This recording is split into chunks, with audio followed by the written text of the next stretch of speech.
ഉടമ്പടിയുടെ നേർച്ച വസ്തുക്കളിൽ പ്രധാനപ്പെട്ടത് ഉടമ്പടി തൈലം, ഉടമ്പടി ഉപ്പ്, ഉടമ്പടി കാശുരൂപം, പിന്നെ എല്ലാം ബ്ലെസ്ഡ് ആർട്ടിക്കിളാണ്, ഇൻക്ലൂഡിങ് കൃപാസനം പത്രം, എല്ലാം ബ്ലെസ്ഡ് ആർട്ടിക്കിളാണ്. കർത്താവിൻ്റെ ചൈതന്യത്തിന് പ്രതിഷ്ഠിക്കപ്പെട്ടതാണ്. അത് അതിൻ്റെ ഒരു അറിവോടുകൂടി നമ്മൾ അനുവർത്തിക്കുമ്പോഴാണ് നമ്മൾക്ക് അനുഭവങ്ങൾ ഉണ്ടാവുന്നത്. ഓരോ നേർച്ച വസ്തുവിനും അതിൻ്റെ തനത് അനുഭവങ്ങളുണ്ട്. എല്ലാത്തിനും ഒരേ അനുഭവമല്ല. ഇപ്പോൾ ഉടമ്പടി തൈലം നമ്മൾ ഉപയോഗിക്കുന്നു. ഉടമ്പടി തൈലം ഉപയോഗിക്കുന്നത് എന്തിനാണ്? കോൺസെക്രേറ്റ് ചെയ്യണം. ദൈവത്തിന് വേണ്ടി പ്രതിഷ്ഠ തൈലം എന്നാണ് വിളിക്കുന്നത് അതിനെ. ഇപ്പോൾ യാക്കോബ് അവൻ കിടന്നിരുന്ന സ്ഥലത്ത് ദൈവത്തിൻ്റെ സാന്നിധ്യം അനുസ്മരിച്ചപ്പോഴാണ് ഇത് ദൈവത്തിൻ്റെ ഭവനമാണ്, മോക്ഷത്തിൻ്റെ കവാടമാണെന്ന് പറഞ്ഞുകൊണ്ട് ആ കല്ലിൽ തൈലം പൂശും, പ്രതിഷ്ഠിക്കും. ആ കല്ല് ദൈവത്തിന് വേണ്ടി പ്രതിഷ്ഠിക്കും. Take the bed of God. സ്തുതിക്കട്ടെ. ഹല്ലേലൂയ. ഉൽപ്പത്തി 28:18. ഉൽപ്പത്തി 28:18. ഉൽപ്പത്തി പുസ്തകം 28-ാം അധ്യായം 18-ാമത്തെ വാക്യം വായിച്ചോളൂ. യാക്കോബ് അതിരാവിലെ എഴുന്നേറ്റ് പറഞ്ഞേ. യാക്കോബ് അതിരാവിലെ എഴുന്നേറ്റ് തലയ്ക്ക് കീഴേ വെച്ചിരുന്ന കല്ലെടുത്ത് ഒരു തൂണായി കുത്തി നിർത്തി അതിന്മേൽ എണ്ണയൊഴിച്ചു. അപ്പോൾ അത് പ്രതിഷ്ഠിക്കുകയാണ്. എന്നിട്ട് പറയുന്ന വാക്യങ്ങൾ എന്താണ്? അത് കഴിഞ്ഞ് യാക്കോബ് ഒരു പ്രതിജ്ഞ ചെയ്തു. ഒരു ഉടമ്പടി എടുത്തു. പ്രതിജ്ഞ ചെയ്തെന്ന് വെച്ചാൽ ഒരു ഉടമ്പടി എടുത്തു. ഉടമ്പടിയും തൈലവും തമ്മിൽ വളരെ കണക്റ്റഡ് ആണ്. പിന്നെ വായിച്ചോളൂ. ദൈവമായ കർത്താവ്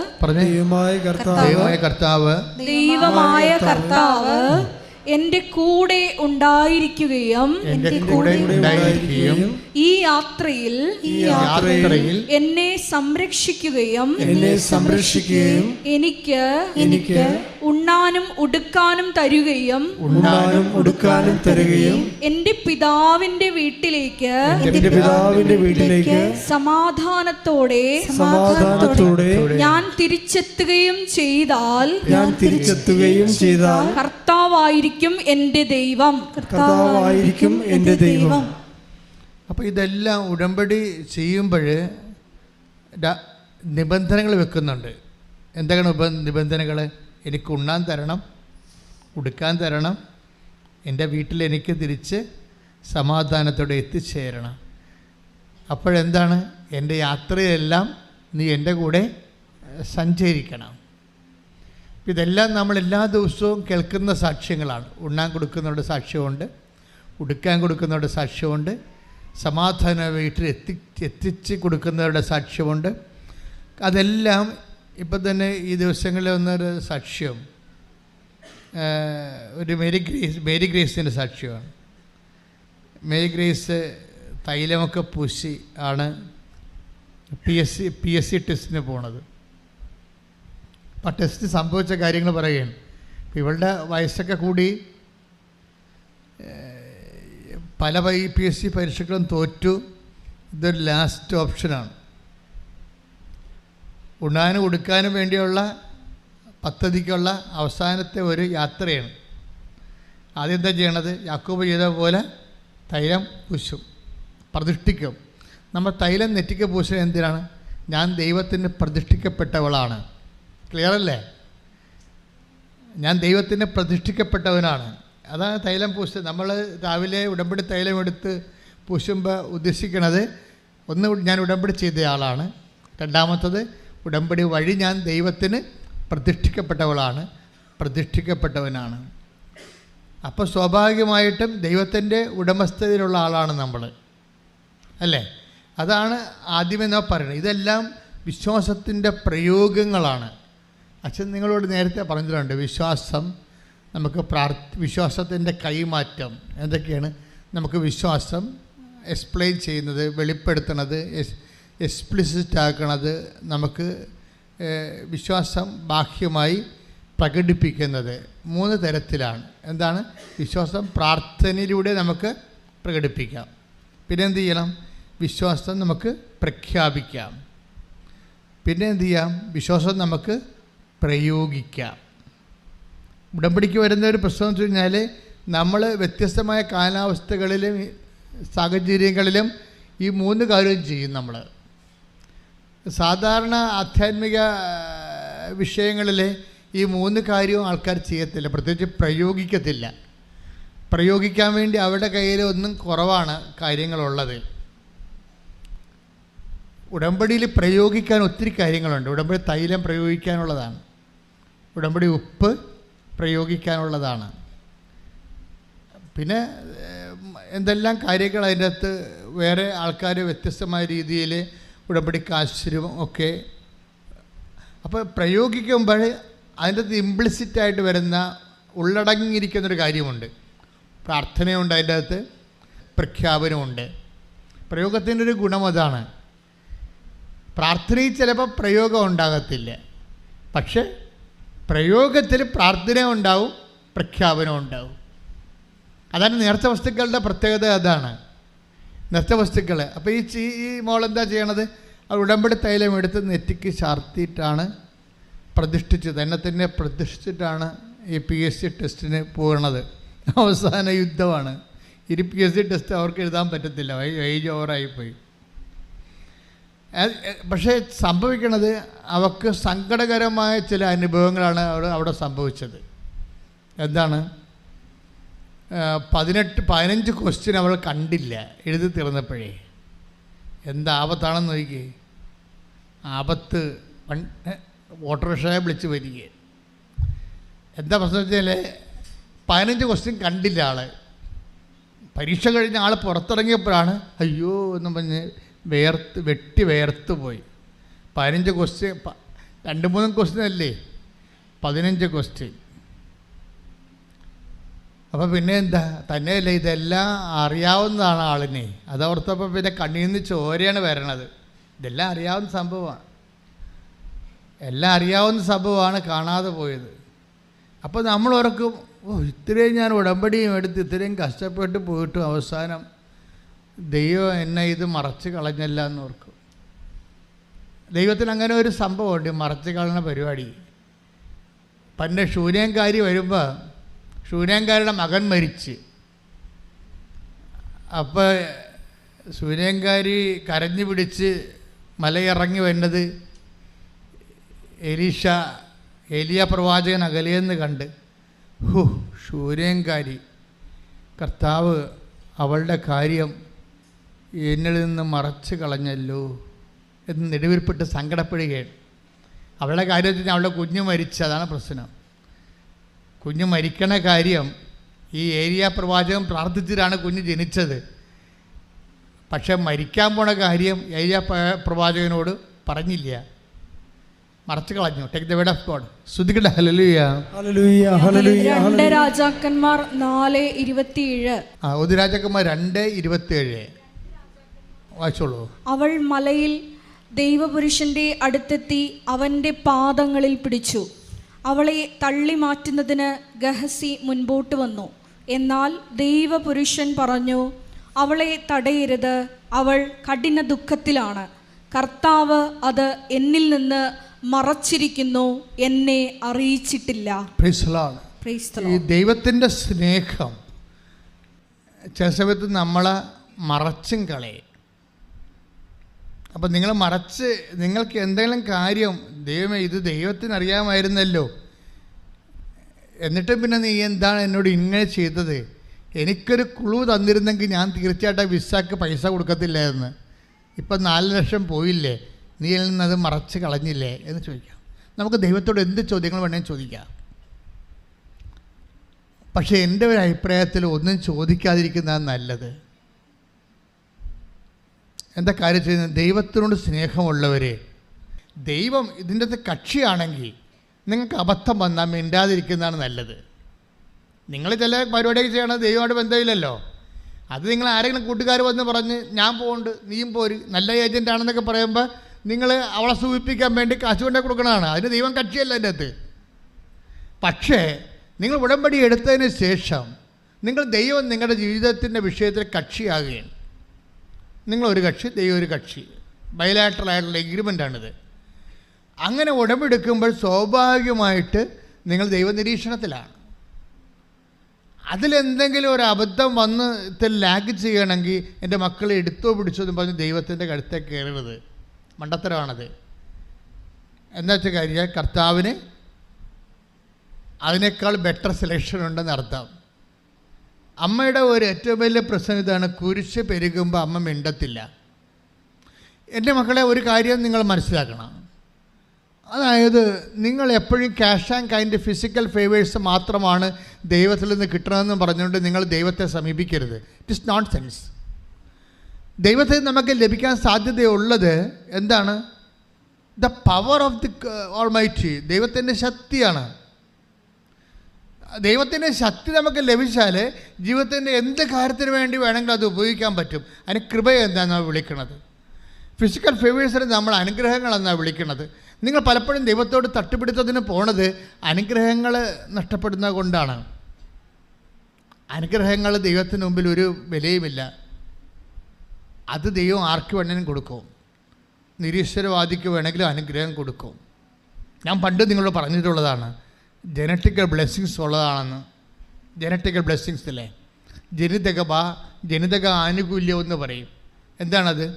ജനിപ്പിച്ചപ്പോൾ തന്നെ ദൈവം കൊടുത്തതാണ്. Take the bed of God, സന്താന പുഷ്ടിയുള്ളവരായി പെരുകി. സ്തുതിക്കട്ടെ. ഹല്ലേലൂയ, ഹല്ലേലൂയ, ഹല്ലേലൂയ, ഹല്ലേലൂയ, ഹല്ലേലൂയ, ഹല്ലേലൂയ. യേശുവേ നന്ദി, യേശുവേ സ്തുതി, യേശുവേ ആരാധന. ഹല്ലേലൂയ, ഹല്ലേലൂയ, ഹല്ലേലൂയ. ഉൽപ്പത്തി 17:2. ഉൽപ്പത്തി 17:2. നീയുമായി ഞാൻ എൻ്റെ ഉടമ്പടി സ്ഥാപിക്കും. അത് ഉടമ്പടിയാണ് കേട്ടാ. ദൈവമായിട്ടുള്ള എല്ലാ ഏർപ്പാടുകളും ഉടമ്പടിയാണ്. ഞാൻ നിനക്ക് വളരെയേറെ സന്തതികളെ നൽകും. ഞാൻ നിനക്ക് വളരെയേറെ സന്തതികളെ നൽകും. അതായത് ദൈവത്തെ ജനിതകമെന്ന് പറയുന്നത് ജനിച്ചിപ്പിച്ചപ്പോൾ കൊടുത്തതാണ്. അത് 17:2 അല്ലത്. അത് മനുഷ്യനെ സൃഷ്ടിച്ചപ്പോൾ സന്താന പുഷ്ടിയുള്ളവരായി പെരുകി ഭൂമിയെ കീഴടക്കുവിൻ. ശ്രുതിക്കട്ടെ. Take the bed of God. ശ്രുതിക്കട്ടെ. ഹല്ലേലൂയ, ഹല്ലേലൂയ, ഹല്ലേലൂയ, ഹല്ലേലൂയ, ഹല്ലേലൂയ, ഹല്ലേലൂയ, ഹല്ലേലൂയ. യേശുവേ നന്ദി, യേശുവേ സ്തുതി. ഹല്ലേലൂയ, ഹല്ലേലൂയ, ഹല്ലേലൂയ, ഹല്ലേലൂയ, ഹല്ലേലൂയ, ഹല്ലേലൂയ, ഹല്ലേലൂയ, ഹല്ലേലൂയ. ഉൽപ്പത്തി 1:28. ഉൽപ്പത്തി 1:28. ദൈവം അവരെ ഇങ്ങനെ അനുഗ്രഹിച്ചു. That is blessing, physical favours. ദൈവം പറഞ്ഞ ദൈവം ഇങ്ങനെ അവരെ അനുഗ്രഹിച്ചു. സന്താന പുഷ്ടിയുള്ളവരായി പെരുകുവിൻ. പറഞ്ഞ് സന്താന പുഷ്ടിയുള്ളവരായി പെരുകുവിൻ. സന്താന പുഷ്ടിയുള്ളവരായി പെരുകുവിൻ. ഭൂമിയിൽ നിറഞ്ഞ് അതിനെ കീഴടക്കുവിൻ. ഭൂമിയിൽ നിറഞ്ഞ് അതിനെ കീഴടക്കുവിൻ. അപ്പോൾ ഇതാണ് വിഷയം. 2 കാര്യങ്ങൾക്കാണ് മനുഷ്യന് അനുഗ്രഹങ്ങൾ. ഒന്ന് ഫിസിക്കൽ ഫേവേഴ്സ്, അത് തീർച്ചയായിട്ടും ബോഡി പവറാണ്. സന്താന പുഷ്ടിയൊക്കെ ഉണ്ടാകുന്നതെല്ലാം മസിൽ പവറാണ്. പിന്നെ എന്താണ്? പിന്നെ കൊടുത്തിരിക്കുന്നത് എന്താണ്? ഭൂമിയെ കീഴടക്കുവിൻ.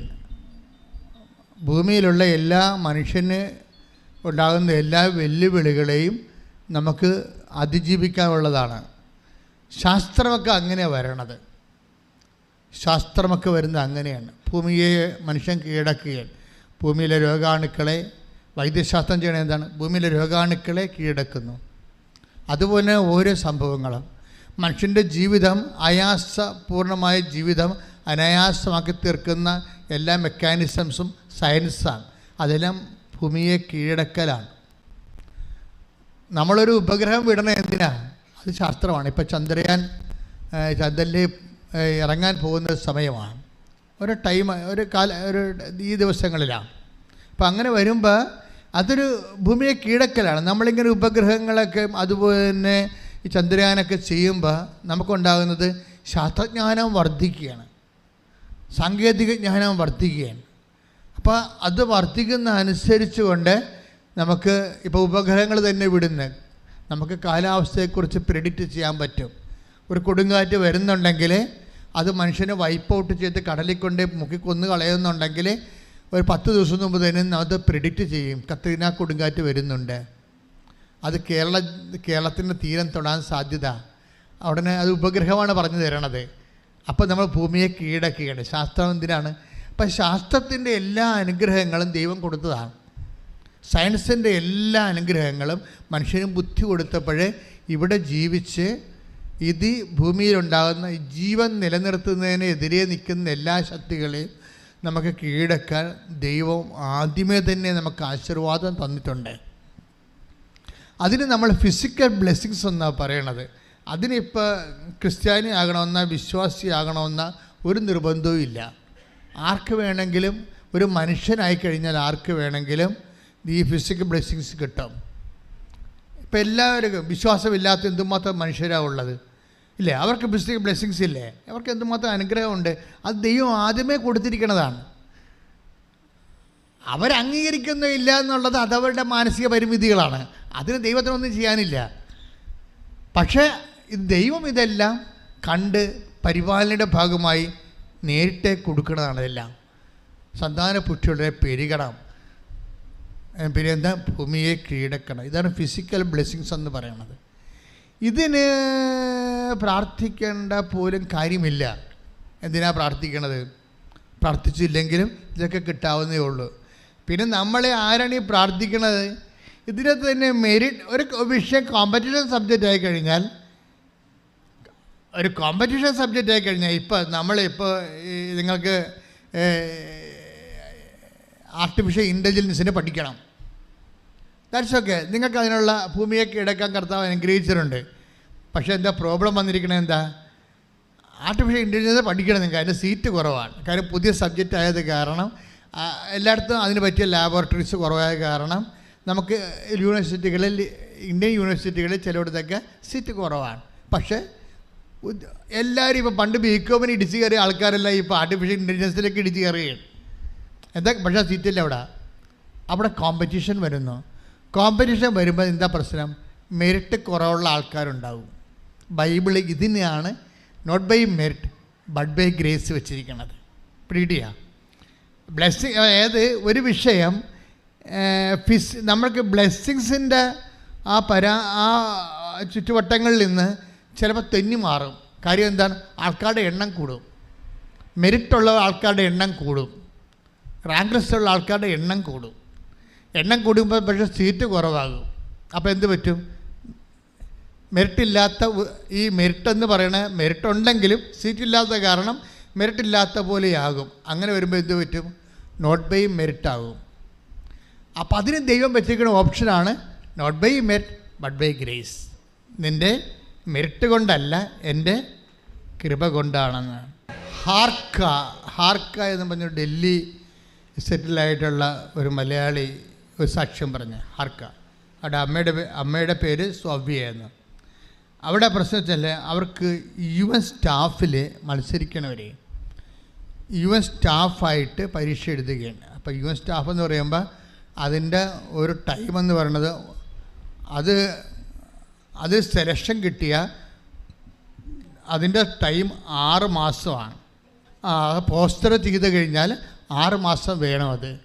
പക്ഷേ UN സ്റ്റാഫ് എന്ന് പറയുമ്പോൾ എന്തുമാത്രം എല്ലാ രാജ്യങ്ങളിലുമുള്ള ആൾക്കാരാണ് UN സ്റ്റാഫിന് വേണ്ടി ആപ്ലിക്കേഷൻ കൊടുത്ത് എക്സാം ഫേസ് ചെയ്യണത്. അപ്പോൾ അവിടെ എന്നാ ചെയ്യണത്?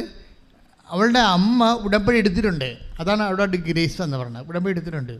അപ്പോൾ അമ്മ ഉറപ്പായിട്ട് പറയും നിനക്കത് കിട്ടും. അപ്പോൾ എന്താണ് ഇവളെ അറ്റൻഡ് ചെയ്യണമെന്നുള്ളത് ഇവൾക്ക് കോൺഫിഡൻസ് ഇല്ല. അതുകൊണ്ട് ഇവൾ ഹാർക്ക അമ്മയോട് പറയും, ഞാനൊരു കാര്യം ചെയ്തിട്ടുണ്ട്, അമ്മ അത് എന്നോട് ചോദിക്കരുത്, എന്താണ് കാര്യമെന്ന് ചോദിക്കരുത്. കാര്യം എന്താണെന്ന് തോക്കുമെന്നറിയാം. ഇവൾക്ക് ഇങ്ങനെയുള്ള സ്റ്റുഡൻസിനുള്ള കുഴപ്പം, താൻ തോറ്റുവെന്ന് മറ്റുള്ളവർ അറിയണത് ഭയങ്കര ഷെയിമാണ്. അതാണ് അമ്മയോട് നേരത്തെ ജാമ്യം എടുക്കുവോള്. അമ്മ എന്താ അമ്മയോട് പറഞ്ഞത്? ഞാനൊരു കാര്യം ചെയ്തിട്ടുണ്ട്, പക്ഷേ അമ്മ ഞാൻ എന്താണ് ചെയ്തിരിക്കണമെന്ന് എന്നോട് ചോദിക്കരുത്. ഇവൾ UN ടെസ്റ്റ് എഴുതിയിരിക്കണതാണ് സംഭവം.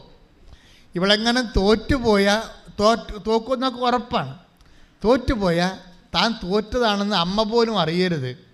അപ്പം ചിലർക്കൊക്കെ അങ്ങനെയുള്ള ഒരു മാനസികാവസ്ഥ ഉണ്ട്. ഇത് മോശമായൊരു മാനസികാവസ്ഥയാണ്, മനസ്സിലായില്ലേ? ഞാൻ തോറ്റതാണെന്ന് അമ്മ പോലും അറിയരുതെന്ന് പറയുന്ന ഒരു മാനസികാവസ്ഥയില്ലേ, ഇറ്റ് ഈസ് എഗൻസ്റ്റ് സ്പിരിച്വാലിറ്റി, നമ്മുടെ ആധ്യാത്മികതയെതിരാണ്. ഞാൻ ഇപ്പോൾ നമുക്ക് പഠിക്കാൻ വരുന്ന കുഞ്ഞുങ്ങളില്ലേ, പഠിക്കാൻ വരുന്ന, അതായത് പരീക്ഷയ്ക്ക് എഴുതാൻ വരുന്ന പ്രൊഫഷണൽസിൻ്റെ ശിരസ്സിൽ ഞാൻ തൈലം പൂശും, നെറ്റിയിലും പൂശും. എന്തിനങ്ങനെ പൂശണമെന്ന് വെച്ച് കഴിഞ്ഞാൽ, ഞാൻ അവർക്കൊരു ഉപദേശം കൊടുക്കും. നിങ്ങൾക്ക് കോൺഫിഡൻസ് ഉണ്ടാവരുത്. ശരിക്കും എന്താ കാര്യം, കോൺഫിഡൻസ് അല്ല നമുക്ക് വേണ്ടത്. നമുക്ക് വേണ്ടത് ദൈവാശ്രയമാണ് വേണ്ടത്. കോൺഫിഡൻസ് എന്ന് പറയുമ്പോൾ അതിനൊരു കുഴപ്പമുണ്ട്. എന്ന് പറഞ്ഞ് നിങ്ങൾ കോൺഫിഡൻസ് കളയണമെന്നല്ല ഞാൻ പറയണത്. സ്പിരിച്വലി സ്പീക്കിംഗ് കോൺഫിഡൻസിന് വലിയ സ്കോറിങ് ഇല്ല.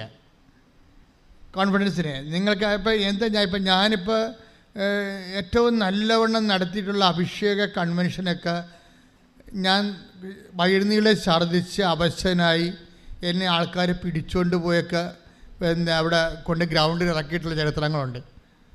അപ്പോൾ എനിക്കറിയാം എൻ്റെ തലയിലൊന്നുമില്ല, ഞാൻ പഠിച്ചതൊക്കെ മറന്നുപോയി, എനിക്ക് കോൺഫിഡൻസ് ഇല്ല. പക്ഷേ ഞാനൊരു നടത്തിയിട്ടുള്ള, ഇപ്പോഴല്ലേ ഞാൻ പുറത്ത് പോകാത്തത്, പണ്ട് എപ്പോഴും കൺവെൻഷൻ നടത്താൻ വേണ്ടി ഓരോ സ്ഥലത്ത് പോകും.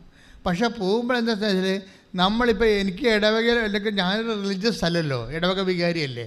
അപ്പോൾ ഇടവക വികാരി ആകുമ്പോൾ മിക്കവാറും മരിപ്പ്, കല്യാണം, ആ സമയത്ത് ഇറങ്ങുമ്പോഴായിരിക്കും ചിലപ്പോൾ ലാസ്റ്റ് സാക്രാമെൻ്റ് എന്നും പറഞ്ഞ ആൾക്കാർ വരുന്നത്. കടലോരത്താണ് ഇരിക്കണമെങ്കിൽ വള്ളം പുഞ്ചിരിക്കാൻ വരും. ഭയങ്കര തലവേദന പിടിച്ച പരിപാടിയായിരുന്നു. എന്നുവെച്ചാൽ നമുക്ക് ടെൻഷനായിരിക്കും എപ്പോഴും. നമ്മളിപ്പോൾ 6 മണിക്ക് കൺവെൻഷനിൽ കയറണം. അപ്പം നാട്ടിൽ നിന്ന് ഇറങ്ങുമ്പോൾ തന്നെ 3 മണിയാകും. വേറെ വല്ല ജില്ലയിൽ എറണാകുളത്ത് എവിടെയെങ്കിലുമൊക്കെ ഇരിക്കും. അപ്പോൾ ഇവിടുന്ന് ഇറങ്ങുമ്പോൾ തന്നെ അപ്പന അസുഖമായിട്ട് കിടക്കണം, ഒന്നുകൂടി കത്ത കൊടുക്കണമെന്ന് പറയും. അപ്പോൾ പിന്നെ എന്ത് ചെയ്യും, ആദ്യം വെച്ചാൽ അവൻ്റെ പുറകെ പോകും. അത് ചെയ്തിട്ടും വന്നിട്ടാണ് പിന്നെ പോകുമ്പോൾ സമയം തെറ്റിപ്പോവും. പിന്നെ ഇവിടുന്ന് അവിടം വരെ ജവമാല ചൊല്ലിക്കൊണ്ടിരിക്കും. ടെൻഷനാണേ, എന്ത് പറയണമെന്ന് അറിയത്തില്ല, ടെൻഷനാണ്. അതുകൊണ്ട് ജവമാല ചൊല്ലും. അപ്പോൾ നമ്മുടെ കോൺഫിഡൻസ് പോയി. ഞാൻ എൻ്റെ അനുഭവത്തിൽ നിന്നാണ് നിങ്ങളോട് പറയണത്. ഓരോ കാര്യങ്ങൾ, പല കാര്യങ്ങൾക്കും കോൺഫിഡൻസ് പോകണമെന്നാണ്. എനിക്ക് തോന്നുന്നത് ദൈവം ഒരു മനുഷ്യനെ രക്ഷിക്കാൻ വേണ്ടി, അവനെ സഹായിക്കാൻ വേണ്ടി ഇരിക്കുമ്പോൾ പലപ്പോഴും ചെയ്യണത് കോൺഫിഡൻസ് കളയുകയേ ചെയ്യത്തുള്ളൂ. കോൺഫിഡൻസ് എന്ന പ്രശ്നം അതൊരു വാതിലാണ്, ശരിക്കും അതൊരു അടഞ്ഞ വാതിലാണ്. ദൈവത്തെ സംബന്ധിച്ച് ഇത് എവർ ഓപ്പൺ ആയിരിക്കണം. ഇപ്പോൾ ഇവളുടെ പ്രശ്നം എന്താണ്, അവളുടെ കോൺഫിഡൻസ് പോയി. ആരുടെ? ഈ തുമ്പൊളിക്കാരത്തിയുടെ മേരി ഗ്രേസിൻ്റെ. അവൾക്ക് എന്താ കോൺഫിഡൻസ് കളഞ്ഞത്? ആ 15 ക്വസ്റ്റ്യൻ അവൾക്ക് അറിയാവുന്നതായിരുന്നു. ആ 15 ക്വസ്റ്റ്യൻ വിട്ടുപോയി, കണ്ടില്ല. ദൈവകൃപ എപ്പോഴും നമ്മളെ തിരക്കി വരുമ്പോൾ ആ സമയത്ത് നമുക്ക് കോൺഫിഡൻസ് ഇല്ലാത്തവരായിട്ടാണ് നമ്മൾ കണ്ടെത്തുന്നത്. നിങ്ങൾക്ക് ദൈവത്തെ പഠിക്കണം നമ്മൾ ശരിക്കും. അല്ലാതെ ഓരോരോ കാര്യത്തിന് ഇങ്ങനെ ദൈവത്തിൻ്റെ കഴുത്തേ കയറി മോന്തം കയറ്റി ഫൈറ്റ് ചെയ്ത് നടക്കരുത്. എന്താ കർശനത്തിൽ അമ്മയെ കണ്ടാണ് പഠിക്കേണ്ടത്. നിങ്ങൾ ദൈവത്തെ പഠിക്കണമെങ്കിൽ ആദ്യം മറിയത്തെ പഠിക്കണം. മറിയം ഈ കാലാവസ്ഥയെല്ലാം കണ്ട ആളാണ്. മറിയം വളർന്നു വന്ന സാഹചര്യങ്ങളിൽ, അമ്മയുടെ വാക്കുകൾ, അമ്മയുടെ സുവിശേഷത്തിൽ എന്നെ ഏറ്റവും എപ്പോഴും ആകർഷിക്കുന്നത് അമ്മ മിണ്ടിയില്ലെന്നാണ്.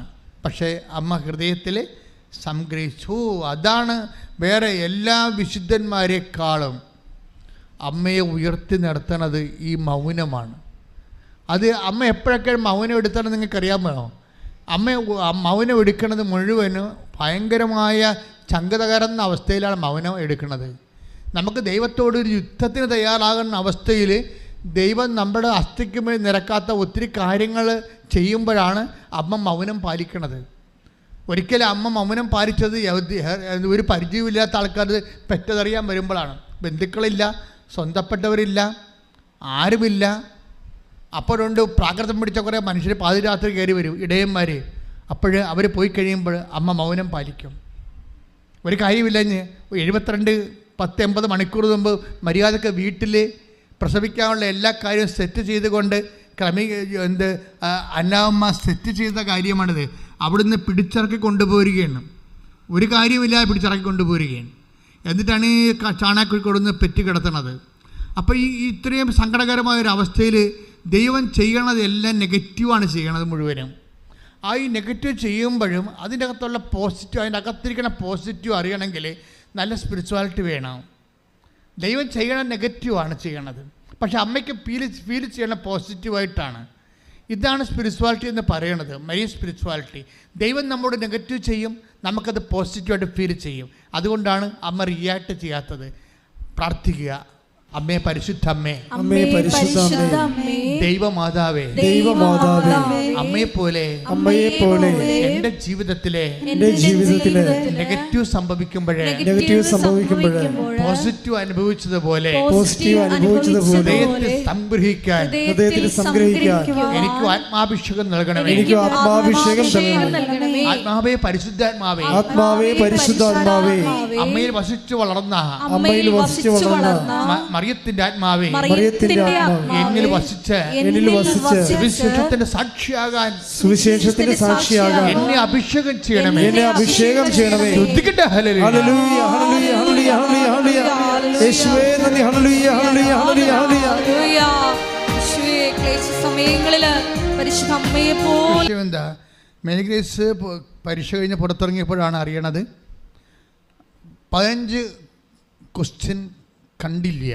ധൃതിക്ക്, വെബ്രാളത്തിൽ, വ്യഗ്രതയിൽ കാണാതെ പോയി. പക്ഷെ സങ്കടം എന്താ, ആ ക്വസ്റ്റ്യൻ എല്ലാം അറിയാവുന്ന ക്വസ്റ്റ്യനാണ്, അതാണ് പോയത്. അപ്പോൾ ജീവിതം തീർന്ന്. ഇതെല്ലാം അത് ഒന്ന് കറുപ്പിക്കാൻ സമയം കിട്ടിയാൽ മതി. ഇതെല്ലാം ഡാർക്കൻ ചെയ്യുന്ന പരീക്ഷയാണ്. ഒന്ന് കറുപ്പിച്ചാൽ മതി. അറിയാവുന്നതാണ്, കറുപ്പിക്കാൻ ഒത്തില്ല. പക്ഷേ ഇവളുണ്ടല്ലോ, she's guided by the spirit. അതുകൊണ്ടാണ് ദൈവത്തിൻ്റെയൊക്കെ ഒന്ന് തോന്നിവാസം പറയാഞ്ഞത്. ചില വിഡ്ഢികൾ ഇങ്ങനെയുള്ള അവസ്ഥ വന്നാൽ ആദ്യം ദൈവത്തിൻ്റെ കഴുത്തേക്ക് ദൈവത്തിനെ പ്രതിയാക്കും. ദൈവം എൻ്റെ ആയിരുന്നു അവിടെ, എന്നൊന്ന് ഓർപ്പിച്ച് തന്നാൽ മതിയായതല്ല, എന്നൊന്ന് കാണിച്ചു തന്നാൽ മതിയായല്ല. പക്ഷെ മറിയം മിണ്ടത്തില്ല, നെഗറ്റീവ് സംഭവിച്ചാൽ മിണ്ടത്തില്ല. മേരി ഗ്രേസ് മിണ്ടിയില്ല കേട്ടോ. അറിഞ്ഞുകൊണ്ട് മിണ്ടാതിരുന്നോ അറിയാതെ മിണ്ടായിരുന്നോ നമുക്കറിയത്തില്ല. പക്ഷെ വൈകുന്നേരം ആയപ്പോൾ, രാത്രി ആയപ്പോൾ ആൻസർ കീ പബ്ലിഷ് ചെയ്ത് ഗവൺമെൻറ് പി എസ് സിയുടെ ആൻസർ കീ പബ്ലിഷ് ചെയ്ത്. ആൻസർ കീ പബ്ലിഷ് ചെയ്തപ്പോൾ എന്താ സംഭവം? ഇവൾ ഞെട്ടിപ്പോയി. കാര്യം ഇവൾക്ക് അറിയാമായിരുന്ന ചോദ്യങ്ങളല്ല ഇവൾ എഴുതി, ആ ചോദ്യങ്ങൾക്ക് ഇവൾ ഉദ്ദേശിച്ചിരുന്ന ആൻസറല്ല വന്നിരിക്കുന്നത്.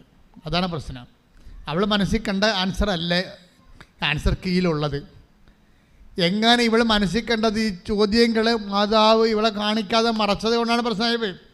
അപ്പം മാതാവ് ഈ ചോദ്യങ്ങളെ ഇവൾ എഴുതി തെറ്റിക്കുമെന്ന് മനസ്സിലാക്കിയിട്ട് ഇവളെ കാണിക്കാതെ അമ്മ അത് മറച്ചു കളഞ്ഞ്. ഇവളെങ്ങാനും അത് അറ്റൻഡ് ചെയ്തെങ്കിൽ എല്ലാം നെഗറ്റീവായി പോയണം. എന്താ കാര്യം? ഇവൾ ഉദ്ദേശിക്കണ മറുപടിയല്ല അതിന് കൊടുക്കേണ്ടത്. ആൻസർ കീയിൽ വേറെ ഉത്തരങ്ങളാണ്. അപ്പോൾ ഇവളെങ്ങാനും അത് കറുപ്പിച്ചെങ്കിൽ നെഗറ്റീവ് മാർക്ക് അടിക്കും. ഉള്ള മാർക്ക് കൂടി പോയണം. അവൾ അമ്മയോട് ഇത്ര ചോദിച്ചുള്ളൂ. വീട്ടിൽ നിന്ന് ഇറങ്ങുമ്പോൾ ഉടമ്പടി തൈലമെടുത്ത് നെറ്റിയെ ചേർക്കുമ്പോൾ പറയുമ്പോൾ 100 പേരിൽ ഉൾപ്പെട്ടില്ലെങ്കിൽ എനിക്ക് ജോലി കിട്ടത്തില്ല, എൻ്റെ അവസാനത്തെ ജോലിയാണ്. 100 പേരാണ് വിളിച്ചിരിക്കണത്, 100 പേർക്കാണ് ഉദ്യോഗം ഉള്ളത്. എഴുതണ ചിലപ്പോൾ 7000 പേരെ വല്ല ആയിരിക്കും. ഈ 100 പേരുടെ ഉള്ളിൽ എൻ്റെ പേര് വന്നില്ലെങ്കിൽ എനിക്ക് ജോലി കിട്ടത്തില്ല. അമ്മയുടെ കയ്യിലാണ് അതെന്നും പറഞ്ഞാണ് ഇവിടെ ഇറങ്ങണത്. ഈ 100 പേരുടെ ഉള്ളിൽ ഇത് വരാൻ വേണ്ടിയാണ് ഈ ആൻസർ ഇവിടെ ക്വസ്റ്റ്യൻ കാണിക്കാതിരുന്നത്. ഇപ്പം എത്ര പേരിൽ അവർക്ക് ആൻസർ വന്നപ്പോൾ എത്ര വന്നിരിക്കുന്നത്? 43 നമ്പറായിട്ട് വന്നിരിക്കുകയാണ്. Praise the Lord. ഹല്ലേലൂയ, ഹല്ലേലൂയ, ഹല്ലേലൂയ, ഹല്ലേലൂയ. യേശുവേ നന്ദി. ഹല്ലേലൂയ, ഹല്ലേലൂയ, ഹല്ലേലൂയ, ഹല്ലേലൂയ, ഹല്ലേലൂയ. ആഗ്രഹിക്കുന്നതിലും കൂടുതൽ ചെയ്തു തരാൻ കഴിയും. ദിവ്യകാരുണ്യത്തിന് എന്നേരും ആരാധനയും സ്തുതിയും പുകഴ്ചയും ഉണ്ടായിരിക്കട്ടെ. അതെ, തിടുക്കത്തിൽ ഒരിക്കലും ദൈവമായിട്ട് ഒരു നീരസം ഉണ്ടാക്കാതിരിക്കാൻ വേണ്ടി സൂക്ഷിക്കണം. വളരെ കരുതലോടെ സൂക്ഷിക്കേണ്ട കാര്യങ്ങളാണ്. തിടുക്കത്തിൽ ദൈവമായിട്ട് ഒരു നീരസം ഉണ്ടാക്കുക. ശരിയും അതങ്ങനെ വന്നു കഴിഞ്ഞാൽ പിന്നെ നിങ്ങൾ മാനസാന്തരപ്പെട്ടാൽ ഒക്കത്തില്ലത്. നിങ്ങൾ ബ്രാൻഡഡ് ആകും. ഇത് തന്നെയാണ് എല്ലായിടത്തും വരണത്. കാര്യം ഞാൻ എപ്പോഴും എൻ്റെ മക്കളോട്, യൂത്തിനോട് എപ്പോഴും പറയും, മക്കളെ പയറ്റി ഈസ് ആൻ ഇൻ്റലിജൻറ്റ് ബിസിനസ് എന്ന് പറയും. അവർക്ക് പെട്ടെന്ന് മനസ്സിലായി ഞാൻ പറയണത്. ഞാൻ പറഞ്ഞ മക്കളെ, ഭക്തിയും ഒരു ബുദ്ധിപരമായ പ്രക്രിയയാണ്, ഇമോഷണലായിട്ടല്ല. നമുക്ക് ഭക്തിയെ സംബന്ധിച്ചിടത്തോളം അറിയാവുന്നത് ഇമോഷണലായിട്ടുള്ള വിഷയം, വൈകാരികമായ എന്തോ പ്രകടനങ്ങളാണ് ഭക്തിയായിട്ട് വരും. ഭക്തി പ്രകടനമെന്നല്ലേ പറയണത്. ഭക്തി പക്ഷേ വൈകാരികമായ പ്രകടനമല്ല, അതൊരു ട്രാൻസാക്ഷനാണ്, ഇൻ്റലിജൻറ്റ് ട്രാൻസാക്ഷനാണ്, ബുദ്ധിപരമായ ഒരു ഇടപെടലാണ്, ബുദ്ധിപരമായിട്ടുള്ള. സ്കാർഡാകാതിരിക്കാൻ വേണ്ടി നോക്കണം. സ്കാർഡാകാതിരിക്കാൻ വെച്ച് കഴിഞ്ഞാൽ ഇപ്പം ഗർഭിണികളുടെയൊക്കെ ശരീരത്തിൽ ബോഡി ലൂസാകത്തില്ലേ, അപ്പോൾ പിള്ളേരൊക്കെ തൊടുമ്പോൾ അവർ തൊടിയിക്കത്തില്ല ശരീരത്തിൽ, അത് പാട് വീഴോടെ അല്ലേ, നമ്മൾ ഇളമ കൊണ്ട് നിൽക്കണം എന്നൊക്കെ പറയത്തില്ലേ, ബോഡി ലൂസ്ഡ് ആകണം. അവിടെ ഒരു ആരെങ്കിലും അത് കുഞ്ഞു പിള്ളേർ വല്ലതും മാന്തിക വല്ലതും ചെയ്ത് കഴിഞ്ഞാൽ കൂടെയുള്ള മൂത്ത കുട്ടികളൊക്കെ അമ്മയൊക്കെ പിടിച്ച് വലിക്കുകയൊക്കെ ചെയ്യുമ്പോഴേ പാട് വീണാൽ പിന്നെ പോകത്തില്ലത്. ഇതെന്നാ പറഞ്ഞ പോലെയാണ് ദൈവമായിട്ടുള്ള ഏർപ്പാട്. ദൈവത്തിൻ്റെ നമ്മുടെ ആത്മാവിൽ പാട് വീഴാതിരിക്കാൻ നോക്കണം. എന്നുവെച്ചാൽ മറിയത്തെ പോലെ ആകണമെന്ന് why I am promoting Mary. ഞാനൊരു നിത്യസായ മാതാവിനല്ല നിങ്ങളുടെ അടുത്ത് പ്രൊമോട്ട് ചെയ്യണത്, ഞാൻ പ്രൊമോട്ട് ചെയ്യണത് കൃപാവര മധ്യസ്ഥയാണ് പ്രൊമോട്ട് ചെയ്യണത്. കൃപാസന മാതാവ് എന്ന് പറയുന്നത് ആരാ? കൃപാവര മധ്യസ്ഥയാണ്, മദർ ഓഫ് ഗ്രേസാണ്. വിമലാംബിക ആയാലും ശരി, കൃപാസന മാതാവായാലും ശരി, അവിടെ നമ്മളുടെ കവാടത്തിലിരിക്കുന്ന മജ്ഗോറ അമ്മയായാലും ശരി, മദർ ഓഫ് ഗ്രേസാണ് കൃപാസന മാതാവ്. അപ്പോൾ ഞങ്ങൾ ഇവിടുന്ന് പ്രൊമോട്ട് ചെയ്യണത് മദർ ഓഫ് ഗ്രേസാണ്, കൃപാവര മധ്യസ്ഥയാണ്.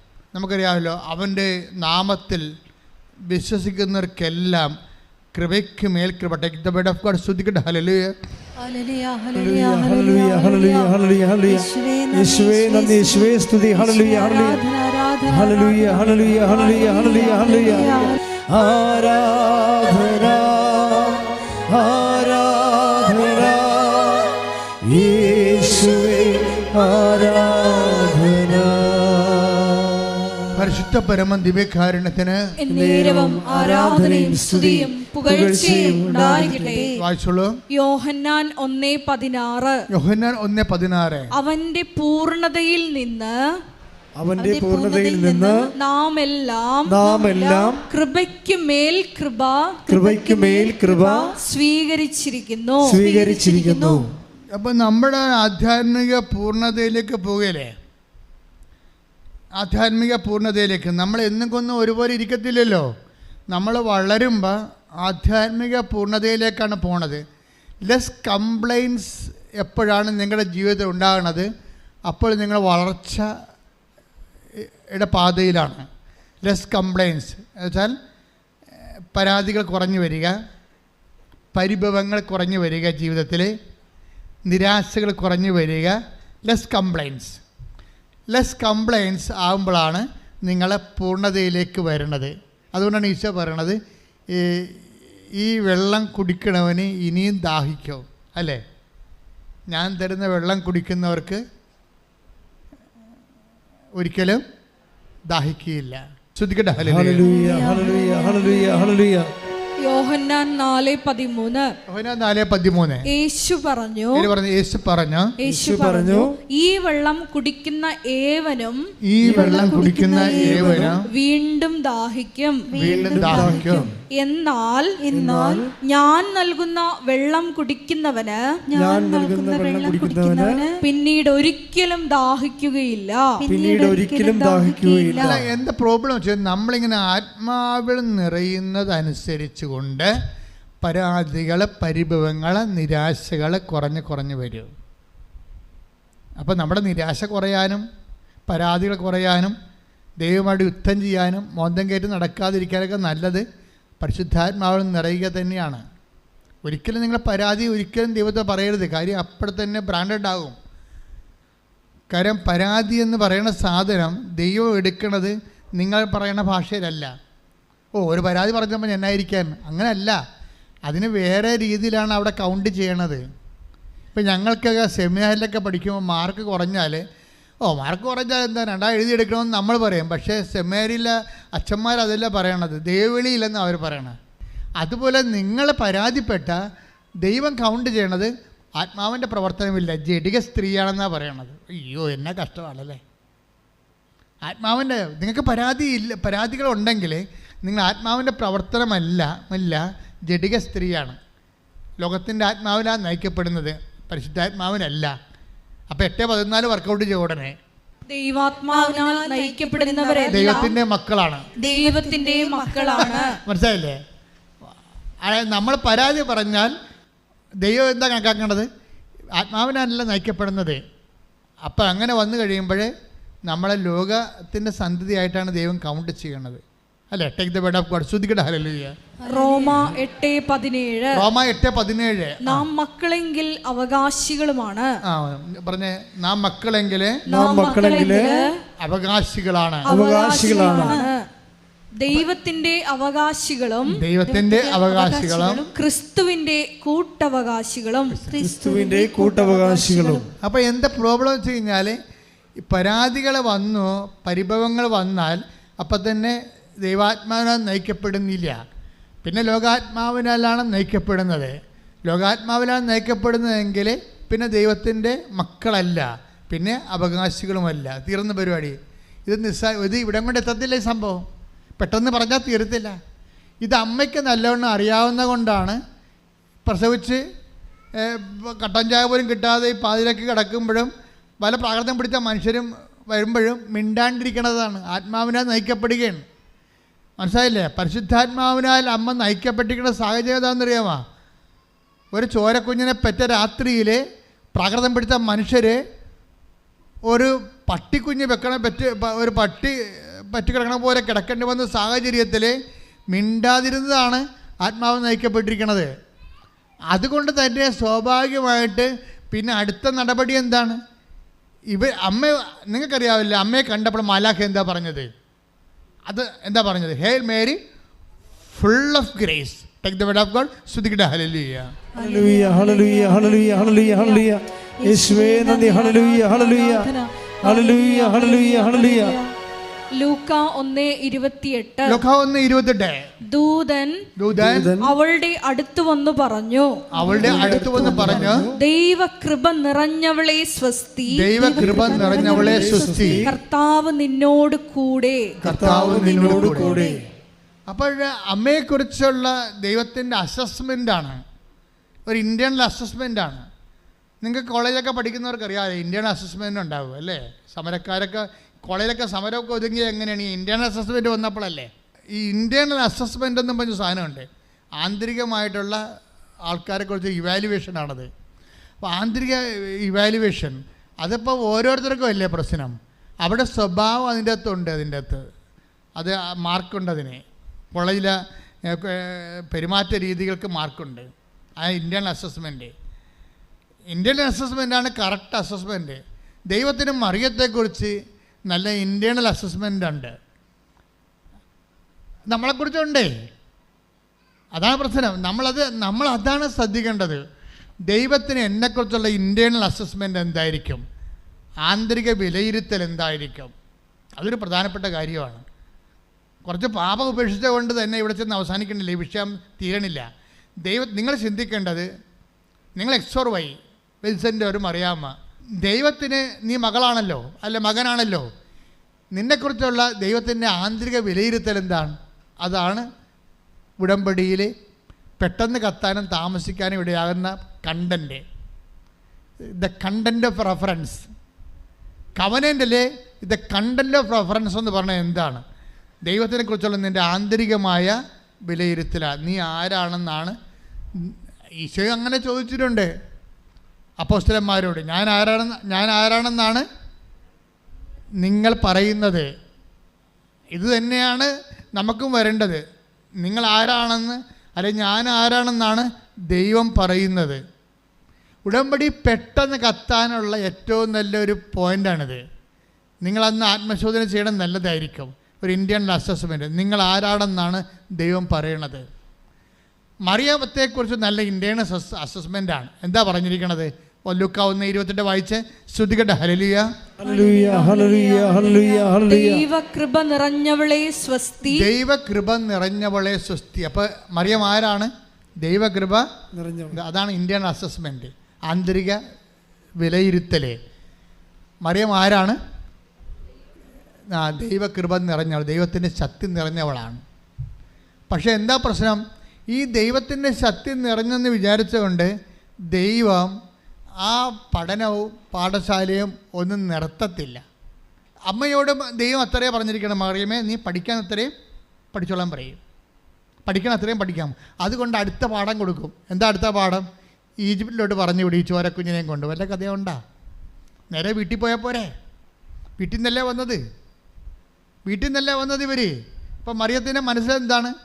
ഈ ബെത്ലഹേമിൽ നിന്ന് എഴുന്നേറ്റ് വീട്ടിൽ പോകണം, 10-90 ദിവസം റെസ്റ്റ് എടുക്കണം, വല്ല ലേഖ്യമോ കുഴമ്പോ എന്താണ് ഉള്ളതൊക്കെ കഴിച്ച് അവിടെ പ്രസവ രക്ഷയൊക്കെ കഴിഞ്ഞിരിക്കണമെന്നാണ് ഞങ്ങൾ പുള്ളിക്കാരെ ഉദ്ദേശിക്കണത്. പക്ഷേ ദൈവം അത് ഉദ്ദേശിക്കണില്ല. എന്ത് ചെയ്യും? ദൈവം പറയും ഈജിപ്തിൽ പോയിക്കൊള്ളാൻ പറയും. അവിടെ ഒരു രക്ഷയുമില്ല, അവിടെ ഭക്ഷണം കിട്ടാൻ പാടാണ്, ഔഷധപിതാവിന് അറിയാവുന്ന പണിയും അവിടെ ഇല്ല. എല്ലാം കൊണ്ടും കൺഫ്യൂഷനിലേക്കാണ് വിടണത്. പോകാതിരിക്കാൻ പറ്റത്തില്ല. എന്താ കാരണം എന്ന് വെച്ച് കഴിഞ്ഞാൽ hail Mary full of grace എന്നല്ല പറയണത്, കൃപ നിറഞ്ഞവളെ സ്വസ്തി. പക്ഷേ മറിയത്തെ പോലെയുള്ള ഒരാളിന് ഈ കൃപ നിറയണമെങ്കിൽ ഈ മനുഷ്യന്മാർക്കും പറ്റും, ആർക്ക് വേണമെങ്കിലും പറ്റും, എനിക്കും പറ്റും. അല്പം ഒന്ന് ശ്രദ്ധിച്ചാൽ കൃപ നിറയാൻ പറ്റും. ഇവിടെ പ്രോബ്ലം വെച്ചാൽ ദൈവം ഉദ്ദേശിക്കുക അവൻ്റെ നാമത്തിൽ വിശ്വസിക്കുന്നെങ്കിൽ അവർക്ക് അഡീഷണൽ ഗ്രേസ് ഉണ്ട്. എന്താണ്? കൃപയ്ക്ക് മേൽ കൃപ. അതാണ് പ്രശ്നം. ഈ മറിയത്തെ ഇട്ടുണ്ട് കുരിശെല്ലാം ഇടണം. എന്താണ്? നിങ്ങളെപ്പോഴും ഓർത്തേക്കണം, നിങ്ങൾ ഉടമ്പടി ചെയ്തിട്ടും കുരിശ് കൂടുന്നുണ്ടെങ്കിലേ സബ്ജക്റ്റ് നിങ്ങൾ പറഞ്ഞ ഉടമ്പടി വെച്ചിരിക്കുന്ന സബ്ജക്റ്റ് അല്ല.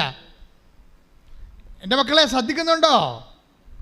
ഉടമ്പടി വെച്ചിട്ടും ചില വിഷയങ്ങൾക്ക് കുരിശ് കൂടുന്നുണ്ടെങ്കിലേ നിങ്ങൾ ദൈവം ഉദ്ദേശിക്കുന്ന സബ്ജക്റ്റ് നിങ്ങൾ ഉദ്ദേശിക്കുന്ന സബ്ജക്റ്റ് അല്ല, അത് കൃപയാണ്. അവൻ്റെ നാമത്തിൽ വിശ്വസിക്കുന്നവർക്കല്ലേ യോഹന്നാൻ 1:16 പറയുന്നു, കൃപയ്ക്ക് മേൽ കൃപ ലഭിക്കണമെന്നുണ്ടെങ്കിൽ കൈ കെട്ടിയിരുന്ന കൃപയ്ക്ക് മേൽ കൃപ കിട്ടത്തില്ല. കൃപയ്ക്ക് മേൽ കൃപ ലഭിക്കുന്നത് ക്രോസ് അപ്പോൺ ക്രോസ് വരുമ്പോഴാണ്. കുരിശിന് മേൽ കുരിശ് വരുമ്പോൾ ഓർക്കുക, ഇത് കൃപയ്ക്ക് മേൽ കൃപയുള്ള തരാൻ വേണ്ടിയുള്ള ദൈവത്തിൻ്റെ നടപടിക്രമമാണെന്ന് കൈയിട്ടിച്ച് കർത്താവ്.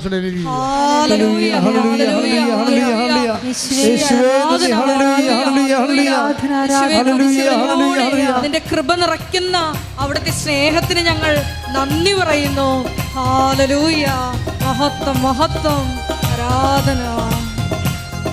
കൃപയാലേ കൃപയാലേ കൃപയാൽ അനുദിനവും, കൃപയാലേ കൃപയാലേ കൃപയാൽ അനുദിനവും. എല്ലാവരും എഴുന്നേറ്റ് നിൽക്കുക.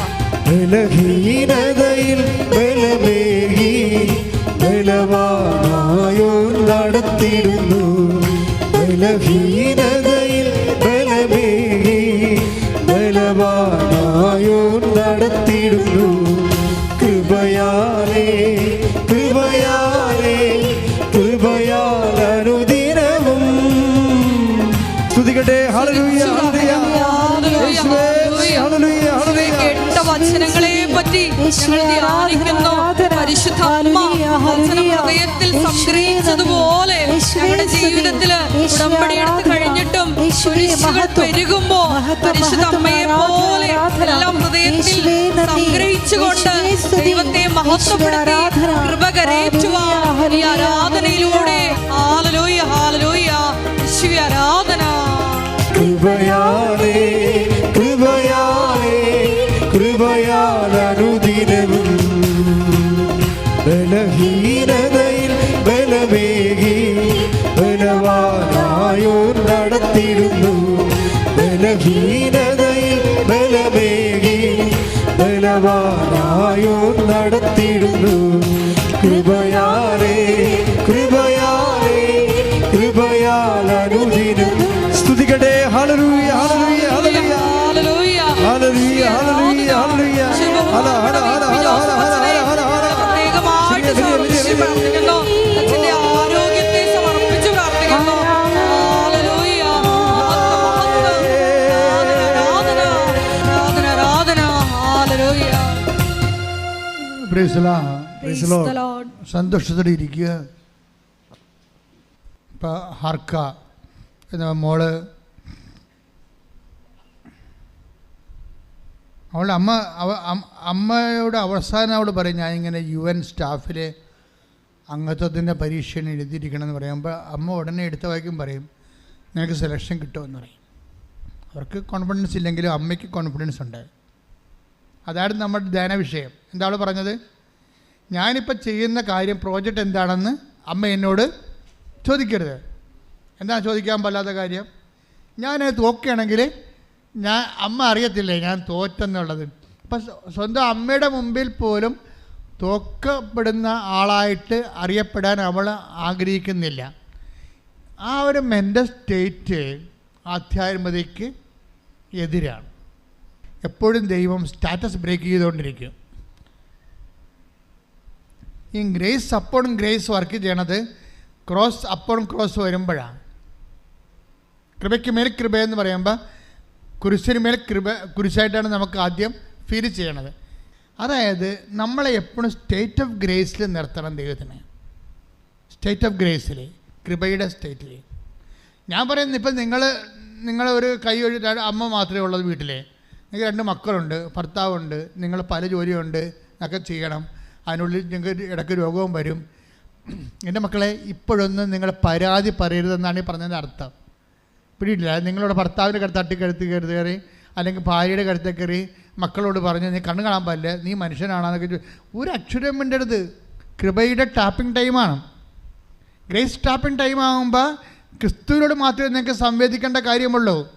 മറ്റതെല്ലാം ദൈവം അറിഞ്ഞുകൊണ്ട് ചെയ്യണ ക്രമീകരണങ്ങളല്ലേ. അപ്പോൾ അതുകൊണ്ട് ഗ്രേസ് അവൻ്റെ നാമത്തെ വിശ്വസിക്കുന്നവർക്കെല്ലാം കൃപയ്ക്ക് മേൽ കൃപ എന്ന് പറയുമ്പോൾ പവർ ഓഫ് ഗോഡാണത് കൃപയെന്ന് പറയുന്നത്. അപ്പോൾ പവർ ഓഫ് ഗോഡ് അടിക്കണ സമയത്ത് മൗനമായിരിക്കണം. ഇപ്പം കർത്താവ് നുകം വെക്കുമ്പോഴേ 3:28 വിലാപം പുസ്തകം എടുത്തേ. 3:27 വിലാപങ്ങൾ 3:27-28. വിലാപങ്ങൾ 3:27-28. യൗവനത്തിൽ നുകം വഹിക്കുന്നത് മനുഷ്യന് നല്ലതാണ്. നല്ലതാണെന്നാ പറയണത്. നുകമേ, ഭാരം നല്ലതാണെന്ന് ഒരു ലോകത്തിലെ ഒരു മതപുസ്തകവും പറയത്തില്ല. ഇത് കൃപയുടെ പുസ്തകമായതുകൊണ്ടാണ് പറയണത്. യൗവനത്തിൽ നുകം വഹിക്കുന്നത് മനുഷ്യന് നല്ലതാണ്. അവിടുന്ന് അത് അവൻ്റെ മേൽ വയ്ക്കുമ്പോൾ അവൻ ഏകനായി. നിങ്ങളൊന്ന് പറഞ്ഞ മക്കളെ, അവൻ ഏകനായി മൗനമായിരിക്കട്ടെ. എന്നുവെച്ചാൽ വിളിച്ചു കൂവരുത്. മൊബൈൽ എടുത്തിട്ട് ആൻറ്റിയോടും അമ്മയോടും നാത്തുമാരോടും വീട്ടുകാരോടും വിളിച്ചു കൂവരുത്. ഏകനായിരിക്കണമെന്ന്, ദൈവത്തിൻ്റെ കൂടെ ആയിരിക്കണമെന്നായി പറഞ്ഞതിൻ്റെ അർത്ഥം. അതായത് നിങ്ങൾ വളരെ ശ്രദ്ധിക്കേണ്ടത്, നിങ്ങൾ ദൈവമായിട്ടാണ് പോകാൻ ഉദ്ദേശിക്കുന്നത് എങ്കിൽ ദൈവത്തിൻ്റെ വഴികൾ അറിയണം. ഒന്നുകൂടി വായിച്ചത്.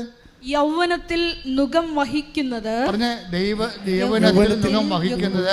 മനുഷ്യന് നല്ലതാണ്. അവിടുന്ന് അത് അവന്റെ മേൽ വയ്ക്കുമ്പോൾ അവൻ ഏകനായി മൗനമായിരിക്കട്ടെ. നുകം വെക്കുമ്പോൾ അതറിയാം. അമ്മയ്ക്കറിയാം, അപ്പായാണ് നുകം വെച്ചിരിക്കണമെന്ന് അറിയാം. അതുകൊണ്ടാണ് ഹൃദയത്തിൽ സംഗ്രഹിക്കണത്. ഈശോ കാണാതെ പോയില്ലേ? ഈശോ കാണാതെ പോയപ്പോൾ അപ്പനും അമ്മയും കൂടി തിരക്കി ചെല്ലുമ്പോൾ ഈശോ ചോദിക്കണത് അമ്മയോട് ചോദിക്കാൻ പറ്റുന്ന ചോദ്യമാണോ? നിങ്ങളെന്താ എന്നെ അന്വേഷിച്ചത്? ഞാൻ എൻ്റെ പിതാവിൻ്റെ കാര്യത്തിൽ വ്യാപൃതനായിരിക്കേണ്ടവനല്ലേ? വേണമെങ്കിൽ ഈശോക്ക് അത് ചോദിക്കാതിരിക്കാമായിരുന്നു. അപ്പോൾ ദൈവം ഉണ്ടാക്കുന്ന നെഗറ്റീവ്സ് എങ്ങനെ കൈകാര്യം ചെയ്യണമെന്ന് ലോകത്തോട് പറയുന്നത് മറിയമാണ്. കൈയടിച്ച് കിടത്താൻ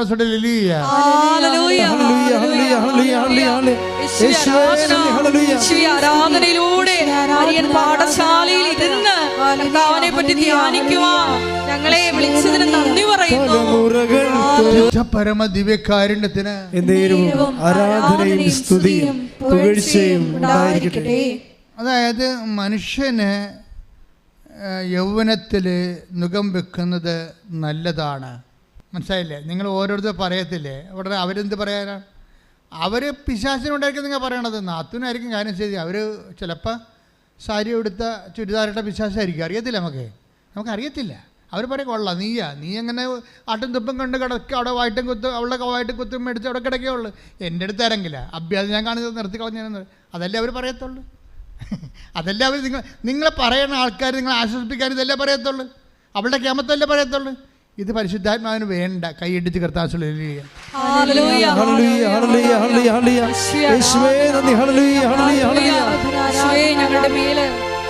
അമ്മേ, എൻ്റെ അമ്മേ, എനിക്കീശോ തന്നുരമ്പേ. അപ്പം ഈശോയുടെ വായും തന്നെ ഇത് കേട്ടപ്പോൾ അമ്മ എന്താ ചെയ്തത്? ഉടനെ പറയണേ എന്താ? 2:48 ലൂക്കാന്റെ സുവിശേഷം. ലൂക്ക 2:48. അവനെ കണ്ടപ്പോൾ മാതാപിതാക്കൾ വിസ്മയിച്ചു. അവൻ്റെ അമ്മ അവനോട് പറഞ്ഞു, മകനെ, നീ ഞങ്ങളോട് ഇങ്ങനെ ചെയ്തതെന്ത്? നിന്റെ പിതാവും ഞാനും ഉത്കണ്ഠയോടെ നിന്നെ അന്വേഷിക്കുകയായിരുന്നു. അവൻ അവരോട് ചോദിച്ചു, നിങ്ങൾ എന്തിനാണ് എന്നെ അന്വേഷിച്ചത്?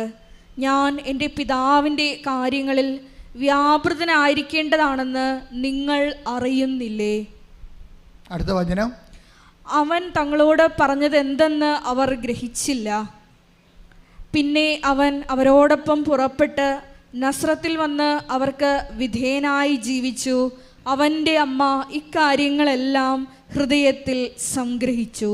അപ്പോൾ അവൻ പറഞ്ഞത് എന്താണെന്ന് അവൾ ഗ്രഹിച്ചില്ല. ദൈവത്തിൻ്റെ ഭാഗത്തുനിന്ന് എന്താണ് ഇപ്പം ഇങ്ങനെ സംഭവിക്കണതിൻ്റെ പൊരുൾ എന്താണെന്ന് ചില സമയത്ത് നമുക്ക് ഗ്രഹിക്കാൻ പറ്റത്തില്ല. മനസ്സിലായില്ലേ? ദൈവം എന്താ ഇപ്പം ഇങ്ങനെ ചെയ്തതെന്ന് നമുക്കറിയത്തില്ല. അപ്പോഴങ്ങനെ വരുമ്പോൾ നിങ്ങൾ ഉള്ള വിശ്വാസം കളയുകയല്ല ചെയ്യേണ്ടത്, ഹൃദയത്തിൽ സംഗ്രഹിക്കുകയാണ് ചെയ്യേണ്ടത്. മനസ്സിലായില്ലേ? അതാണ് ആധ്യാത്മിക നടപടി എന്ന് പറയണത്. അപ്പോൾ എന്താണ്? അവിടെ നിങ്ങളുടെ മേൽ നുകം വെക്കുമ്പോൾ നിങ്ങൾ ഏകനായിരിക്കണം. പിന്നെ എന്താണ് കാര്യം? ഇത് ആവശ്യമില്ലാത്ത പാട്ടിക്കൊണ്ട് ഷെയർ ചെയ്യേണ്ട കാര്യമില്ല. ഏകനായിരിക്കുന്ന അർത്ഥം എന്താ? ദൈവത്തോടു കൂടി ആയിരിക്കണം എന്നതിൻ്റെ അർത്ഥം. അമ്മ അതാണ് ചെയ്യണത്, ഹൃദയത്തിൽ സംഗ്രഹിക്കുക എന്ന് വെച്ച് കഴിഞ്ഞാൽ ഹൃദയത്തിലിരിക്കുന്നത് ആരാണ്? ദൈവമല്ലേ. ദൈവത്തെ സംഗ്രഹിച്ചെന്നായി പറയണത്. മനസ്സിലായില്ലേ? അതുപോലൊരു ടൈമാണ് ഗ്രേസ് ടാപ്പിംഗ് ടൈം എന്ന് പറയണത്. ദൈവത്തിൻ്റെ ശക്തി സംഭരിക്കുന്ന സമയം, അത് സഹനത്തിൻ്റെ സമയമാണ്. അപ്പം ഞാൻ ഉടമ്പടി എടുത്തതാണല്ല, ഞാൻ ഉപവസിച്ചാണല്ല, ഞാൻ പത്രം കൊണ്ടുപോയി കൊടുത്താണല്ല, ഞാൻ പൊതിച്ചോറ് കൊടുത്താണല്ല, ഞാൻ വസ്ത്രം കൊടുത്താണല്ല. മിണ്ടിപ്പോരുത്, മിണ്ടരുത്. കാര്യം ഇപ്പോഴും ഇവളെന്താ സംഭവിച്ചിരിക്കണത്? അവൾ നല്ല ആഴമുള്ള കുട്ടിയാണ്. അവൾ പറഞ്ഞ്, കർത്താവേ, നിനക്കെന്നെ ഒന്ന് ഓർപ്പിച്ച് തരാൻ പാടില്ലായിരുന്നോ? 15 ക്വസ്റ്റ്യൻ ഞാൻ കണ്ടില്ലല്ലോ, കണ്ടെത്തി അങ്ങനെ ഒന്നും അവൾ പറഞ്ഞില്ലല്ലോ. സങ്കടപ്പെട്ടെന്നല്ലേ ഉള്ളൂ. പക്ഷേ എന്താണ്, ഒരു 3-4 മണിക്കൂർ കഴിഞ്ഞപ്പോൾ പിക്ചർ മാറിയില്ലേ? അവളുടെ മനസ്സിലെഴുതിയിരുന്ന മനസ്സിലുണ്ടായിരുന്ന ഉത്തരം മുഴുവനും അത് കറപ്പിച്ചിരുന്നെങ്കിൽ അവൾ തോറ്റുപോയില്ല, നെഗറ്റീവ് മാർക്ക് അടിച്ച്. അപ്പോൾ ദൈവം എല്ലാം നല്ലതുപോലെ ചെയ്യത്തുള്ളൂ. അതാണ് നുകം വെക്കണത് നല്ലതാണെന്ന് പറയണില്ലേ? നുകം വെക്കണത് നല്ലതാണ്. ഈശോയുടെ ഒരു രീതി അറിയാമല്ല. ഈശോ സഹനം തരുമ്പോൾ അത് വെള്ളം കാണുമ്പോൾ ഈശോ പറഞ്ഞ എന്താണ്? ഞാനീ ചെയ്തത് എന്താണെന്ന് ഇപ്പം നിനക്ക് മനസ്സിലാവത്തില്ല, പിന്നീടത് മനസ്സിലാകും.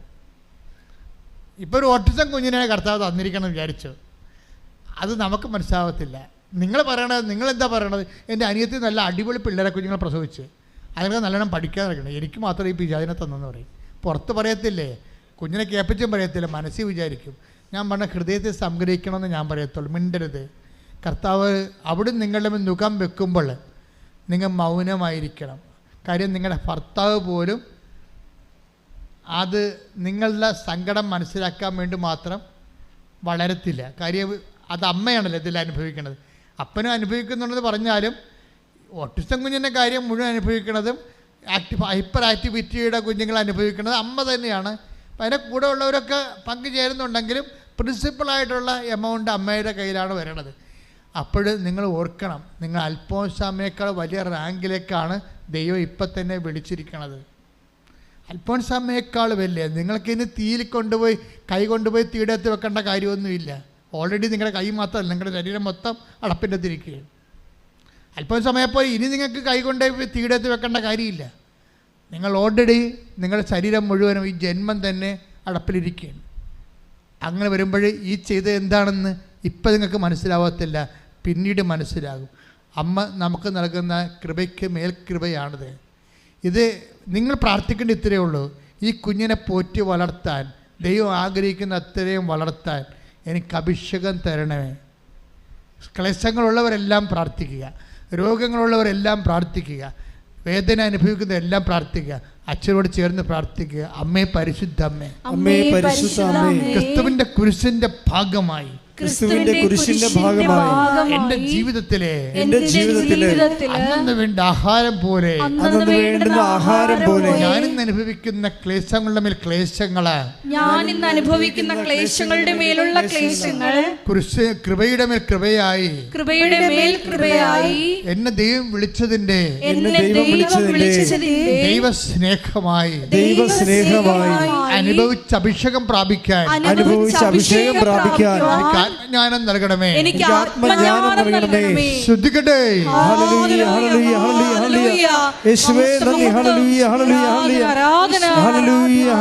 പരമദിവ്യകാരുണ്യത്തിന് ആരാധനയും സ്തുതിയും പുകഴ്ചയും ഉണ്ടായിരിക്കട്ടെ. എൻ്റെ പ്രിയപ്പെട്ടവരെ, നമ്മൾ കഴിഞ്ഞ ആഴ്ചയിൽ കണ്ടതും കഴിഞ്ഞ ആഴ്ചയിൽ നിങ്ങൾ യൂട്യൂബിൽ ധ്യാനം കൂടിയുള്ള കൈപൊക്കിക്കുക. അയ്യോ, ഇത്രയും വരെയുള്ളൂ യൂട്യൂബിൽ കൂടിയത്? നിങ്ങൾ സ്ഥിരയുടെ വന്ന് കൂടുന്നവരാണ്. എൻ്റെ മക്കളെ, നിങ്ങളിവിടെ കൂടിയാൽ യൂട്യൂബിൽ ഒരു പ്രാവശ്യം കൂടി കൂടിയിട്ട് അതിൻ്റെ അന്തസത്ത നിങ്ങൾ മനസ്സിലാക്കിയെടുക്കണം. കാര്യം അത് നമ്മൾ ധ്യാനം കൂടാൻ വചനം കേൾക്കുകയല്ല, ഉടമ്പടിയിൽ ഉയരുകയാണ് നമ്മൾ ചെയ്യണത്. ഉടമ്പടിയുടെ ആഴങ്ങളിലേക്ക് ആഴപ്പെടുകയാണ് നമ്മൾ ഈ ധ്യാനത്തിലൂടെ നമ്മൾ ചെയ്യുന്നത്. കാര്യം ഈ ധ്യാനം ഇവിടെ മാത്രമല്ല ലോകത്ത് നമുക്ക് കിട്ടത്തുള്ളൂ. അപ്പം അതുകൊണ്ട് അച്ഛനാണെങ്കിൽ ധ്യാനിപ്പിക്കാൻ വേണ്ടിയോ ധ്യാനിപ്പിക്കുകയോ കൊച്ചു കഥ പറയാൻ വേണ്ടി കഥ പറയുകയോ ഒന്നും നമ്മൾ ഒരു കാലത്തും ചെയ്തിട്ടില്ല. എല്ലാം കർത്താവിന് വേണ്ടി മാത്രം വാദിക്കുകയാണ്. നിങ്ങളുടെ ജീവിതം എടുത്ത് ദൈവത്തിന് അവിടെ ഒരു സ്ഥാനം കിട്ടി നിങ്ങൾ ദൈവത്തിൽ ഉയർന്നു വരാൻ വേണ്ടി ഉള്ള ഇറ്റുനോവ് മാത്രമാണ് നമ്മുടെ ധ്യാനങ്ങളാണ്. അപ്പം അതുകൊണ്ട് എൻ്റെ മക്കൾ ചെയ്യേണ്ടത് സമയം കിട്ടുമ്പോൾ, ഇപ്പോൾ ഒത്തിരി പേര് ധ്യാനം കൂടുന്നുണ്ട്, അവർ സാക്ഷ്യം പറയുമ്പോഴൊക്കെ അത് പറയുന്നുണ്ട്, എങ്കിലും നിങ്ങൾ ആഴമുള്ള ഇരുത്തം വന്ന സുവിശേഷത്തിൻ്റെ സന്തോഷമുള്ള സാക്ഷികളായി വളരണം. ഈ കാലഘട്ടങ്ങളിൽ ഏറ്റവും വലിയ പ്രശ്നം വെച്ച് കഴിഞ്ഞാൽ മനുഷ്യൻ്റെ സന്തോഷം ഭൗതിക ആനുകൂല്യങ്ങൾ ലഭിക്കുന്നതിന് അടിസ്ഥാനം. ഇപ്പോൾ ചില ബർത്ത്ഡേയൊക്കെ വിഷ് ചെയ്യുമ്പോൾ ഭർത്താവ് ഭാര്യ ഭർത്താവിനെന്നും പ്രതീക്ഷിക്കുന്നത് എന്താണ്? സർപ്രൈസ്. എന്ത് സർപ്രൈസ്? ഇങ്ങനെ സർപ്രൈസ് അടിച്ച് നിങ്ങളെല്ലാം ഞരമ്പ് രോഗികളായിപ്പോയില്ലേ? എൻ്റെ മക്കളെ, നമ്മളെ സംബന്ധിച്ചിടത്തോളം ഇങ്ങനെ സർപ്രൈസിന് മാത്രം നമ്മുടെ ജീവിതം ഇങ്ങനെ എക്സ്പെക്റ്റ് ചെയ്യണ പോലെ ഇങ്ങനെ തുറന്ന് വെച്ചാൽ ഉള്ള അവസ്ഥ എന്താണ്? നമ്മൾ ഒരിക്കലും ദൈവത്തിൽ വളരത്തില്ല. ദൈവത്തിൽ നമുക്ക് സർപ്രൈസ് അല്ല ലഭിക്കണത്. ഇപ്പോൾ എന്താ പ്രശ്നം? ആൾക്കാരുടെ ഇങ്ങനെ ട്യൂൺ ചെയ്ത് പ്രൈസ് മെക്കാനിസം പോലെ സർപ്രൈസിന് വേണ്ടി ആൾക്കാരിങ്ങനെ എക്സ്പെക്റ്റേറ്റീവായിട്ട് ഇങ്ങനെ ആൾക്കാരെ ട്യൂൺ ചെയ്തിരിക്കുകയാണ്. ഈ പണ്ടാരത്തിന് നമ്മൾ ഒരു കാലത്ത് ആധ്യാത്മികം വളർത്താൻ ഭയങ്കര പാടായിരിക്കും, ഭയങ്കര കഷ്ടപ്പാടായിരിക്കും. കാര്യം ഇതിനെ ട്യൂൺ ചെയ്തിരിക്കുന്നത്, ഇതിനെ ഒന്ന് ഇങ്ങനെ ഇളിച്ച് കാണിക്കണമെന്നുണ്ടെങ്കിൽ സർപ്രൈസ് കൊടുക്കണം. എൻ്റെ അമ്മ എന്ത് കഷ്ട! ഇതിൻ്റെ മുഖമൊന്ന് തെളിയണമെങ്കിൽ നമ്മൾ സർപ്രൈസ് കൊടുക്കണം. ഓരോ ഭർത്താക്കന്മാരൊക്കെ എന്തെല്ലാം സർപ്രൈസ് കൊടുക്കാൻ വേണ്ടി മാവേവേര് കെട്ടി തൂങ്ങുന്നുണ്ട്. അപ്പോൾ അതിൻ്റെ മക്കളെ, സർപ്രൈസ് വേണ്ട നമുക്ക്.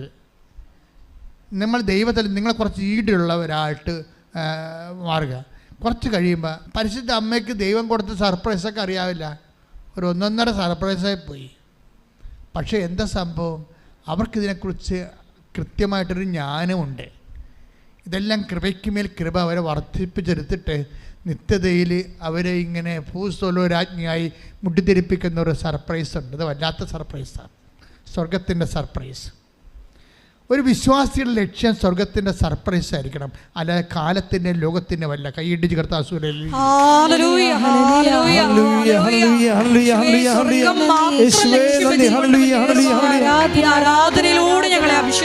പരിശുദ്ധ പരമ ദിവ്യകാരുണ്യത്തിന്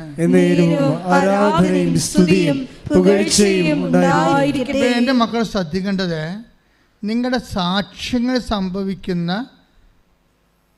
ഒരു വിഷയമുണ്ട്. ഒരു അനുഗ്രഹം നമുക്ക് ലഭിച്ചു, ഒരു സാക്ഷ്യം ലഭിച്ചു. സാക്ഷ്യം ബേസിക്കായിട്ട് എന്താണ്? അടയാളമല്ലേ? അല്ലേ? അടയാളം ബേസിക്കായിട്ട് എന്താണ്? ദൈവത്തിൻ്റെ മഹത്വപ്പെട്ടതിൻ്റെ അടയാളമാണ്. ദൈവത്തിൻ്റെ മഹത്വം ബേസിക്കായിട്ട് എന്താണ്? ദൈവത്തിൻ്റെ നാമത്തിൻ്റെ മഹത്വമാണ്.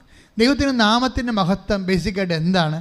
സാത്താൻ്റെ പുറന്തള്ളലാണ്. കൈയിടിച്ച് കർത്താവേ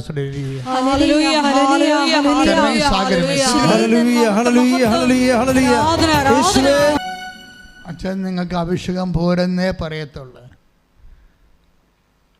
എന്താണെന്ന് വെച്ചാൽ കർത്താവ് നമുക്ക് നല്ല വചനങ്ങൾ തരുന്നുണ്ട്, കർത്താവ് നമ്മളോട് മനസ്സ് തുറക്കുന്നുണ്ട്, നിങ്ങൾക്കെല്ലാം ശക്തി ലഭിക്കുന്നുണ്ട്, നമുക്ക് നല്ല പാട്ട് തരുന്നുണ്ട്.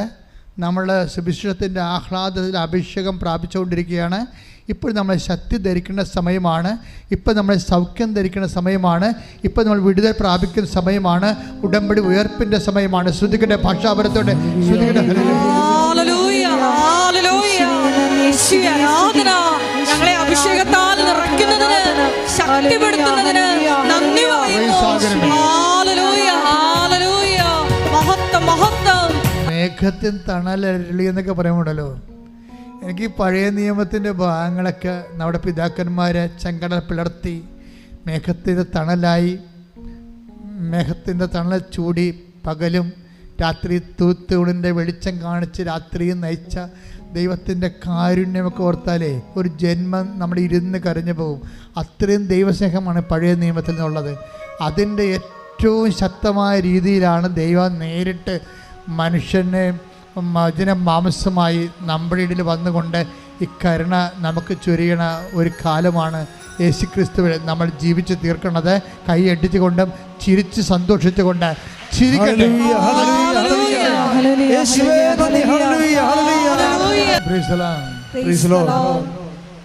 പിറ്റേന്നേരം നമുക്ക് കർത്താവ് നമ്മോട് പറഞ്ഞുകൊണ്ടിരുന്ന ഇതാണ്, നിങ്ങൾക്കത് ക്ലേശമെങ്ങാനും ഒരു ക്ലേശം വന്നാൽ അത് നിങ്ങളെ ഗ്രേസ് ടൈമായിട്ട്, കൃപയുടെ സമയമായിട്ട്, കൃപയുടെ നേരമായിട്ട് നിങ്ങളെ വിവേചിച്ച് മനസ്സിലാക്കണം. എന്നിട്ട് കർത്താവിൻ്റെ ഉള്ളിൽ ആന്തരികമായിട്ട് സ്തുതിച്ച് കർത്താവിൽ സന്തോഷിക്കണം. കാര്യങ്ങളാണ് നിങ്ങളെ ബലപ്പെടുത്തുന്ന സമയമാണത്. മുഖം വെക്കുമ്പോഴേ നിങ്ങൾ മൗനമായി ഇരുന്നാൽ മതിയെന്ന് പറയുമ്പോഴേ മുഖം വെക്കുക എന്ന് വെച്ചാൽ നിങ്ങളെ ബലപ്പെടുത്തുക എന്നാണ് എൻ്റെ അർത്ഥം. ദാറ്റ് മീൻസ് ഒരു മുഖം വെക്കാൻ വേണ്ടി മാത്രം നിങ്ങളെ ബലമുള്ളവരായി ദൈവം കണ്ടിരിക്കുന്നു. കൈയിടിച്ച് കർത്താവ്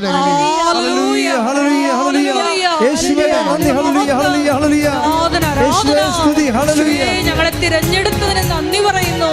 ദൈവത്തിലെ പുതിയ നിയമത്തിലെ നമ്മൾ കർത്താവായ ഈശോയിലൂടെ നമ്മൾ അനുഭവിച്ച് കൂട്ടുന്ന എല്ലാ സൗഭാഗ്യങ്ങളുടെയും സന്തോഷത്തിൻ്റെയും വേരുകൾ പഴയ നിയമത്തിലെ അപ്പായിയുടെ വഴിനടത്തിലാണ് കിട്ടണത്. അത് കാരണം ഈ സമ്പൂർണ്ണ ബൈബിള് എപ്പോഴും നമ്മൾ വായിക്കുന്നതിൻ്റെ കാരണം അതാണ്. കിട്ടുമ്പോഴൊക്കെ നിങ്ങൾ എന്തിനാണ് ഞാൻ നിങ്ങളെ കൊണ്ട് വചനം വായിക്കണത്? ഉടമ്പടി എടുത്തവരെ വചനം വായിക്കണം അച്ഛൻ പറയത്തില്ലേ അല്ലേ? വായിക്കുന്നവരൊന്ന് കൈ പൊക്കിക്കേ. എന്തിനാ വചനം വായിക്കണമെന്ന് പറയാമോ? അതായത് അതിനൊരു ഉദ്ദേശമുണ്ട്. അതായത് ഇപ്പം നമ്മൾ അക്വേറിയത്തിൽ, ഞാൻ യൂത്തിനോട് പറയാറുണ്ട്, അക്വേറിയത്തിൽ മീൻ വളർത്തുന്ന സ്ഥലമില്ലേ, നമ്മൾ ഗ്ലാസ് ടാങ്ക്, അതിൽ നമ്മൾ മത്സ്യം വളർത്തല്ലേ, ഗപ്പി ഗൗറയൊക്കെ വളർത്തും. അതിൻ്റെ അകത്ത് നമ്മൾ ഓക്സിജൻ മോട്ടർ വെച്ച് ഓക്സിജൻ കൊടുക്കും അല്ലേ? കൃത്രിമ ഓക്സിജൻ കൊടുക്കും അല്ലേ? അതുപോലെ തന്നെ എന്താ കൊടുക്കുക? പ്ലാന്റ്, ഓക്സിജൻ പ്ലാന്റൊക്കെ വളർത്തത്തില്ലേ അതിനകത്ത്? ഓക്സിജൻ കിട്ടുന്ന പ്ലാന്റ് വളർത്തും. അതെന്തിനാണ്? ആ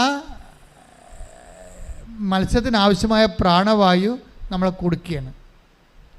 ഇതുപോലെ നിങ്ങൾ തളരുമ്പോൾ, എന്തെങ്കിലുമൊക്കെ വിഷയമുണ്ടായി, മക്കൾ തന്നെ നിങ്ങളോട് നിങ്ങളുടെ മനസ്സിൽ വിഷമം ഉണ്ടാക്കുന്ന രീതിയിൽ സംസാരിക്കുക, അല്ലെങ്കിൽ അപ്പ സംസാരിക്കുക, അല്ലെങ്കിൽ ആരെങ്കിലും അയൽവാസികൾ നിങ്ങളെക്കുറിച്ച് അതിന് കിംവദന്തികൾ പറഞ്ഞ് പരത്തുക, നിങ്ങളുടെ മനസ്സ് അത് നിങ്ങളുടെ ഒരു ഒരു മനസ്സ് ഫ്രീ ആയിരിക്കണം. ഇപ്പം എനിക്കറിയാം എന്നെക്കുറിച്ച് എന്തെല്ലാം തട്ടിപ്പാണെന്നൊക്കെ പറഞ്ഞ് എന്തുമാത്രം വീഡിയോ വന്ന് അല്ലേ? നമ്മൾ അവർക്ക് വേണ്ടി പ്രാർത്ഥിക്കുകയല്ലേ ചെയ്യണത്. അവർക്കൊക്കെ എന്തെങ്കിലും പ്രശ്നങ്ങളുണ്ടായാൽ നമ്മൾ ഉടനെ അവരെ സപ്പോർട്ട് ചെയ്യും. അതെന്താ പ്രശ്നം? നമ്മൾ ഫ്രീയാണ്, നമ്മളതൊന്നും ബാധിക്കണില്ല. ആരെങ്കിലും എന്തെങ്കിലും പറഞ്ഞുകൊണ്ട് കൃപാസനത്തിൽ എന്തെങ്കിലും കുറവുണ്ടായാൽ അല്ലേ, നമ്മൾ ആക്രമിക്കണ കാലത്ത് നമുക്ക് 2 ലക്ഷം വ്യൂസാണ് നമുക്കുണ്ടായത്, ഇപ്പം അത് 10 ലക്ഷമാകാൻ പോകണം. കർത്താവ് വല്ല അടയാളം കുറച്ചിട്ടുണ്ടോ? കർത്താവ് തോൽപ്പിക്കാതെ ആർക്കും നമ്മളെ തോൽപ്പിക്കാൻ പറ്റത്തില്ല. കൈയടിച്ച് ശ്രദ്ധിക്കുക.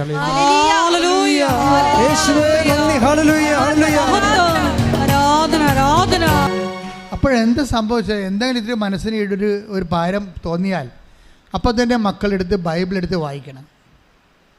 മനസ്സിലാവണമെന്ന് നിർബന്ധമൊന്നുമില്ല. ബൈബിൾ എനിക്ക് പോലും ചില ഭാഗം മനസ്സിലായിട്ടില്ല തീർക്കും. അപ്പോൾ നിങ്ങൾക്ക് മനസ്സിലായില്ലെങ്കിൽ പ്രശ്നമൊന്നുമില്ല. എന്താ പ്രശ്നം എന്ന് വെച്ചാൽ നിങ്ങളത് വായിക്കുമ്പോൾ പരിശുദ്ധാത്മാവിലാണ് ഇത് എഴുതിയിരിക്കുന്നത്. നിങ്ങളുടെ സ്പിരിറ്റ് ഡൗൺ ആയി പോകത്തില്ലേ? നിങ്ങളുടെ ഹ്യൂമൻ സ്പിരിറ്റ്, മനുഷ്യാത്മാവ് ഡൗണായി വഴക്ക് കൊണ്ടോ, ചിലപ്പോൾ നിങ്ങളുടെ മക്കൾ പരീക്ഷ തോരെന്ന് വിചാരിച്ചോ, അത് നിങ്ങൾ തന്നെ IRTS തോരെന്ന് വിചാരിച്ചോ, അല്ലെങ്കിൽ നിങ്ങൾ വസ്തു എടുക്കാമെന്ന് പറഞ്ഞ ആൾ നമ്മൾ പലരും ആൾക്കാരുടെ ഡേറ്റ് പറയും, പക്ഷേ അയാൾ അവസാനം ഇന്നലെ കാല് മാറിയെന്ന് വിചാരിക്കും. ഇനിയിപ്പോൾ എവിടെ പോകാനാണ് ദൈവമേ എന്ന് പറഞ്ഞിട്ട് നമ്മൾ മാറിക്കിടന്ന് വിഷമിക്കും. നിങ്ങൾ എന്ത് ചെയ്യുന്ന പറയുക, അപ്പോഴും വിശ്വാസം വിടാതെ ബൈബിൾ എടുത്ത് വായിക്കണം. കാര്യം ബൈബിള് ഇങ്ങനെ ഒത്തിരിയേറെ പ്രശ്നങ്ങളിൽ നിന്ന് അതിജീവിച്ചവരുടെ അനുഭവ സാകല്യമാണ് ഈ ബൈബിൾ എന്ന് പറയുന്നത്. അത് മുഴുവനും പരിശുദ്ധാത്മാവ് എഴുതിയിരിക്കുന്ന. നിങ്ങൾ അത് വായിക്കുമ്പോൾ നിങ്ങൾ തന്നെ ഇൻസ്പിരിറ്റഡ് ആകും. നിങ്ങളുടെ പരിശുദ്ധാത്മാവിൻ്റെ ഇപ്പം നമുക്ക് കുമ്മായ, ഇപ്പോൾ ഒരു കരിമീൻ നമുക്ക് വളർത്തണം. അപ്പോൾ നമ്മളെന്താ ചെയ്യണത്? ആ പുഴയിൽ അല്ലെങ്കിൽ ആ കുളത്തിൽ പോയിട്ട് അതിൻ്റെ pH ടെസ്റ്റ് ചെയ്യും. pH കുറവാണെങ്കിൽ മീൻ വളരത്തില്ല. ഉടനെ നമ്മൾ അതിൻ്റെ അകത്ത് കുമ്മായം എടുത്തിടും, pH കറക്റ്റ് ചെയ്യും ഇല്ലേ? എന്നിട്ടാണ് നമ്മൾ പിന്നെ മീനിനെ ഇടുന്നത്. ഇതുപോലെ നമ്മുടെ മനസ്സിൽ എന്തെങ്കിലും ആൾക്കാർ നമ്മളെ അപമാനിക്കുകയോ സങ്കടപ്പെടുത്തുകയോ ഭാരപ്പെടുത്തുകയോ അല്ലെങ്കിൽ നിങ്ങളുടെ മക്കളുടെ മദ്യപാനമോ മക്കളുടെ അല്ലെങ്കിൽ അപ്പൻ്റെ എന്തെങ്കിലും തോന്നിവാസമോ നിങ്ങളെ കേട്ട് നിങ്ങളെ ഭാരപ്പെടുമ്പോൾ നിങ്ങളുടനെ നിങ്ങളുടെ pH ഡൗണായി പോകും. നിങ്ങളുടനെ കുമ്മായി ഇടുന്ന പകരം എന്ത് ചെയ്യും? നമ്മൾ ബൈബിളെടുത്ത് വായിക്കും. ഇപ്പോൾ എൻ്റെ മക്കൾ ചെയ്യേണ്ടത് ബൈബിൾ വായിക്കാനൊരു കൃപയ്ക്ക് വേണ്ടി പ്രാർത്ഥിക്കണം. അതൊരു അത്യാവശ്യമാണ്. അത് എസ്പെഷ്യലി ഇൻ ഡിഫിക്കൽട്ട് ടൈംസ്, പ്രയാസമുള്ള സമയത്ത് ഒന്ന് പ്രാർത്ഥിച്ചേ, കർത്താവേ ഭാരപ്പെട്ട സമയത്ത് വിശുദ്ധ ഗ്രന്ഥം പ്രാപിച്ച് വിശുദ്ധ ഗ്രന്ഥം വായിച്ച് പരിശുദ്ധാത്മാ കൃപയില് നിലവാരപ്പെടുവാൻ എന്നെ അഭിഷേകം ചെയ്യണമേ. വചനം വായിക്കാനുള്ള പ്രത്യേക കൃപ, വചനം വായിച്ച് അഭിഷേകം പ്രാപിക്കാൻ എനിക്ക് ഈ നിമിഷം പ്രത്യേക കൃപ നൽകണമേ. പ്രത്യേക കൃപ നൽകണമേ.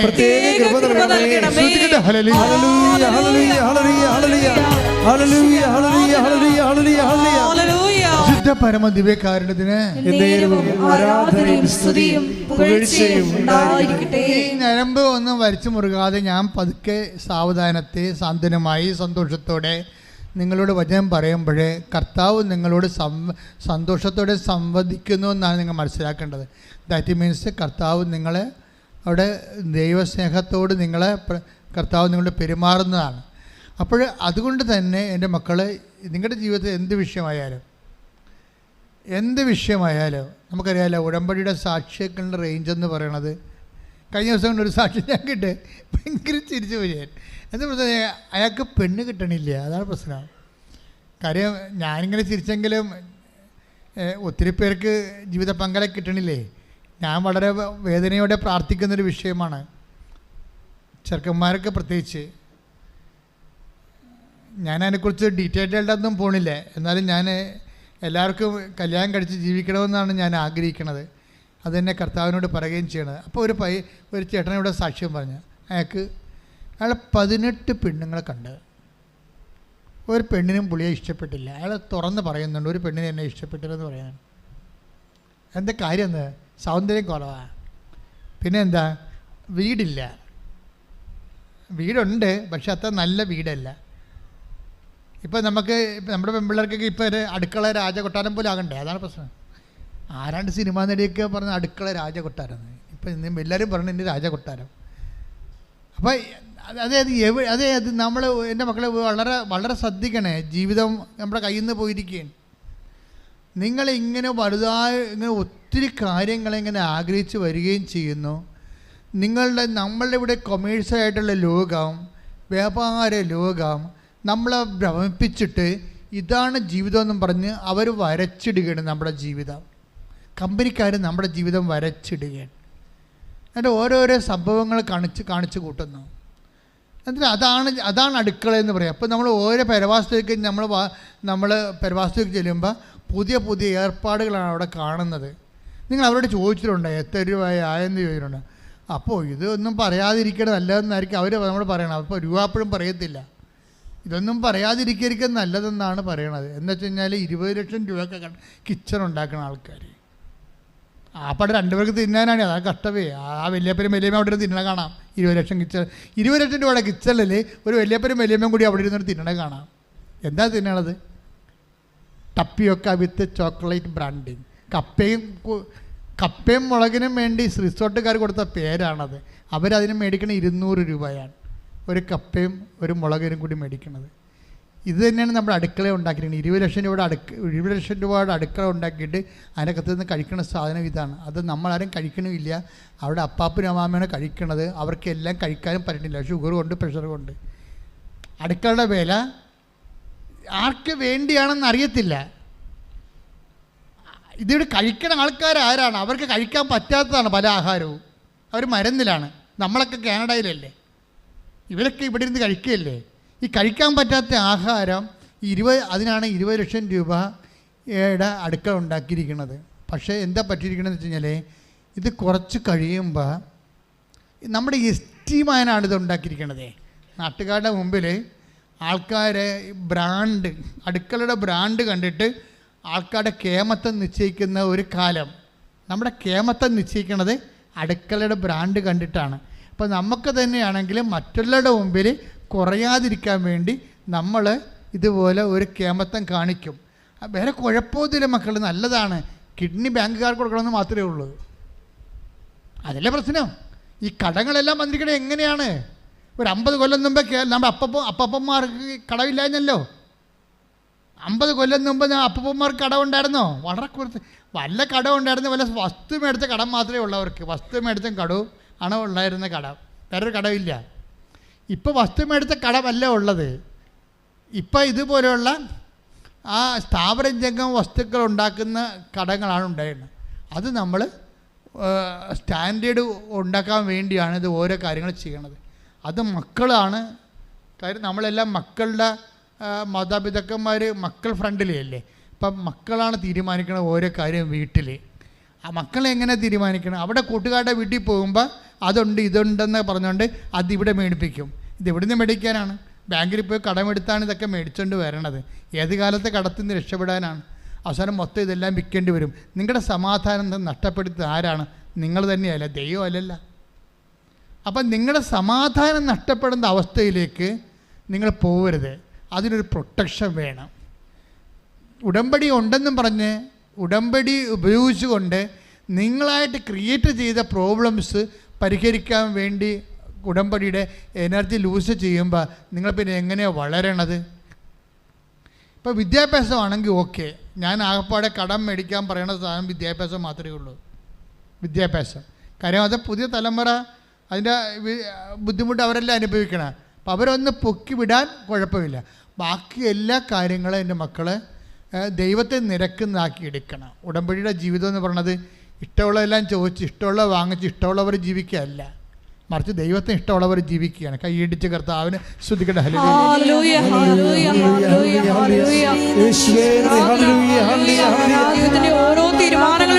എപ്പോഴും മക്കൾ നല്ല വിശ്വാസം നിങ്ങൾക്ക് ഉണ്ടാകണം. കാര്യം അമ്മ നിങ്ങളെ കൈവിടത്തില്ല. പിന്നെ നിങ്ങൾ കൈവിടാൻ പറ്റുന്ന രീതിയിൽ കസരത്ത് കാണിക്കാതിരിക്കാനാണ് ഞാൻ ഇങ്ങനെയൊക്കെ ഉപദേശിക്കുന്നത്. അത് ശരിയായ ഉപദേശമാണ്. ഇപ്പോൾ ഈ ബിനുവിൻ്റെ കേസ് കണ്ടില്ലേ? ബിനു എന്താ പറയണത്? 18 പെണ്ണുങ്ങളെ കണ്ടിട്ട് 18 വർഷമായി ഇടുക്കിക്കാരൻ ബിനു കല്യാണത്തിന് ഒരു ജീവിത പങ്കാളി അന്വേഷിച്ച് നടക്കുന്നത്.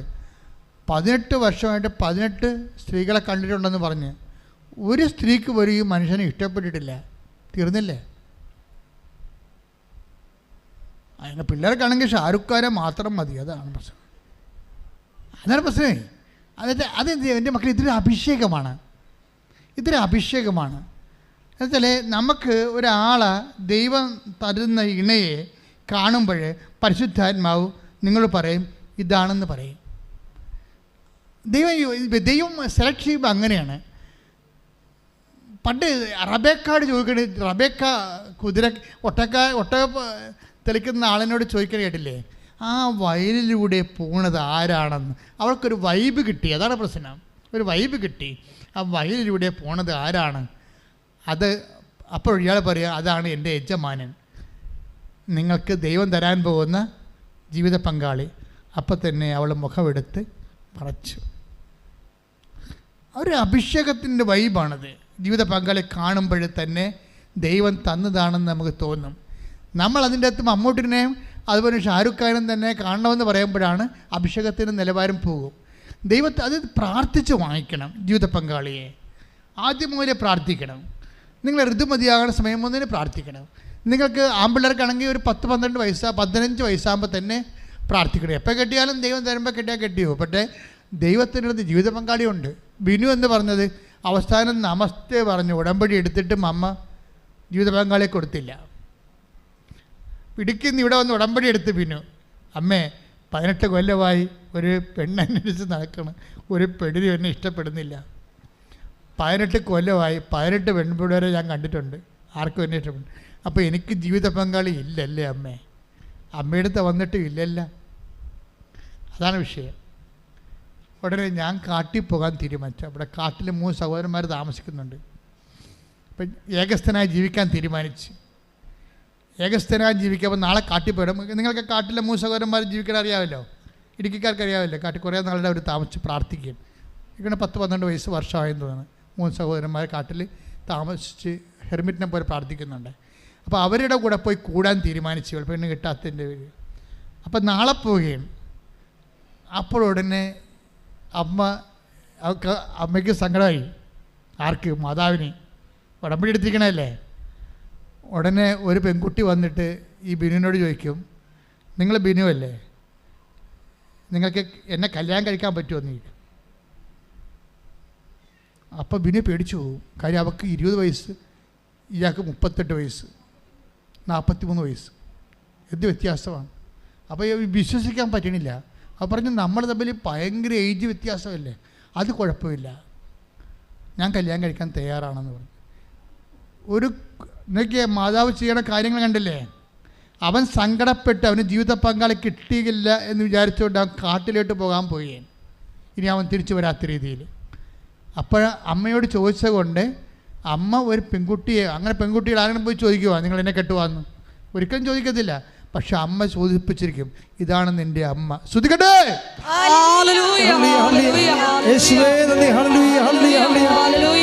ഉടമ്പടിയിലൂടെ വൻ കാര്യം. എഴുന്നേക്കുക, എല്ലാവരും സന്തോഷത്തോടെ എഴുന്നേക്കുക. രോഗസൗഖ്യ പ്രാർത്ഥനയുടെ സമയമാണ്. ഓൺലൈനുള്ളവരും ഗെറ്റ് റെഡി.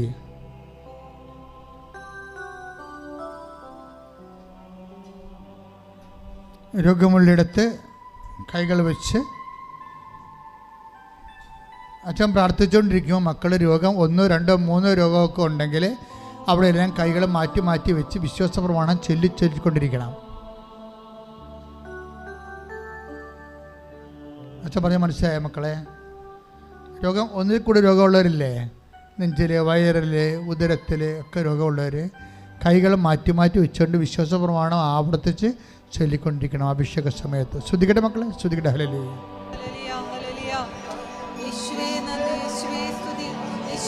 കൈകൾ മാറ്റി മാറ്റി വെച്ചുകൊണ്ട് വിശ്വാസ പ്രമാണം ചെയ്യട്ടെ. കർത്താവേ, അന്ധന് കാഴ്ച നൽകിയവനെ, കർത്താവേ, ചെകിടിനെ കേളി നൽകിയവനെ,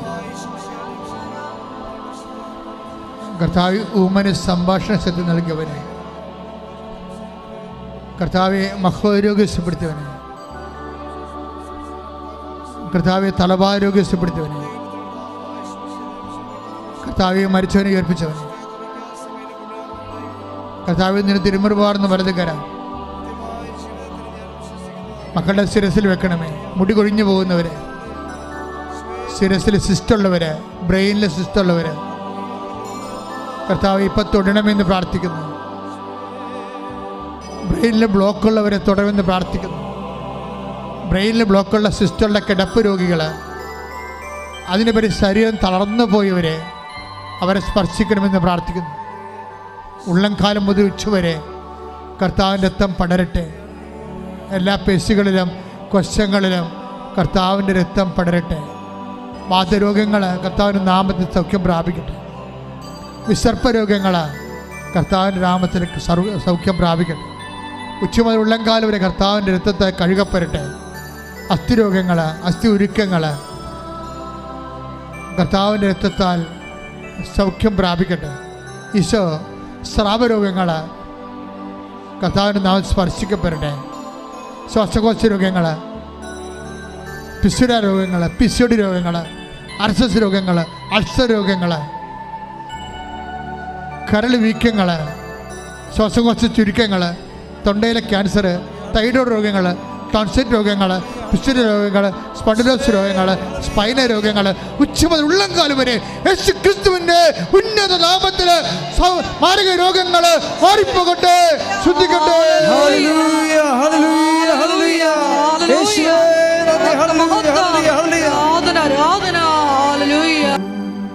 എൻ്റെ മക്കളെ, ജീവിത ആവശ്യങ്ങൾക്ക് വേണ്ടി പ്രാർത്ഥിക്കുന്ന സമയമാണ്. പരീക്ഷ എഴുതാൻ പോകുന്നവരെ, പ്രൊഫഷണൽസ്, ഇൻ്റർവ്യൂ, ടെസ്റ്റിന് ഒരുങ്ങിക്കൊണ്ടിരിക്കുന്നവരെ, ടെസ്റ്റ് ഇൻ്റർവ്യൂ, വിസ ഇൻ്റർവ്യൂ ഒക്കെ കഴിഞ്ഞവരെ, അതിൻ്റെ റിസൾട്ട്, അനുകൂലമായ റിസൾട്ട് പ്രതീക്ഷിക്കുന്നവരെ, സാമ്പത്തികമായ പോരായ്മകൾ ഇപ്പോഴും ഉള്ളതുകൊണ്ട് അത് അന്വേഷിച്ചിരിക്കുന്നവരെ, ജപ്തി നടപടി നേരിടാൻ പോകുന്നവരെ, അതിന് മാർഗമില്ലാതെ വിഷമിക്കുന്നവരെ, വിവാഹ തടസ്സമുള്ളവരെ, മക്കൾ ഇല്ലാത്തവരെ, കടകമ്പോളങ്ങൾ കൈമോശം വന്നു പോകുന്നവരെ, വാടകയ്ക്ക് താമസിക്കുന്നവരെ, ഇങ്ങനെ വ്യത്യസ്തമായ മേഖലകളിലെ, അതേസമയം തന്നെ ഓഫർ ലെറ്റർ വന്ന് വിസ വരാത്തവരെ, ഈ ആഴ്ചയിൽ കയറിപ്പോകുന്നവരെ, അവിടെ താമസിക്കാൻ സ്ഥലം ഇപ്പോഴും കിട്ടാത്തവരെ, ജോലിക്ക് സാങ്കേതികമായ തടസ്സങ്ങൾ ഇപ്പോഴും നിലനിൽക്കുന്നവരെ, അന്യരാജ്യങ്ങളിൽ ചെന്നിട്ട് പരീക്ഷ വീണ്ടും എഴുതാനിരിക്കുന്നവരെ, അവരൊക്കെ സമർപ്പിച്ചുകൊണ്ട് പ്രാർത്ഥിക്കുന്ന സമയമാണ്. കർത്താവിൻ്റെ ശക്തി നിലയ്ക്ക് ആവശ്യിച്ചുകൊണ്ട് അമ്മമാതാവിൻ്റെ മാധ്യസ്ഥത്തെ ജീവിത ദുരിതങ്ങൾ, തടസ്സങ്ങൾ മാറിപ്പോകുന്നതിന് വേണ്ടി അതിശക്തമായി സ്തുതിക്കട്ടെ. ഹല്ലേലൂയ,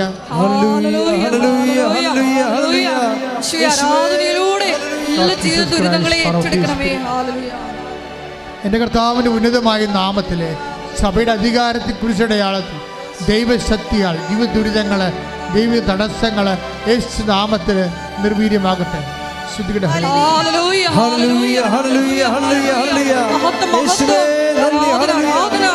ഹൃദയത്തിന് ദ്വാരങ്ങളുള്ള കുഞ്ഞുങ്ങൾ,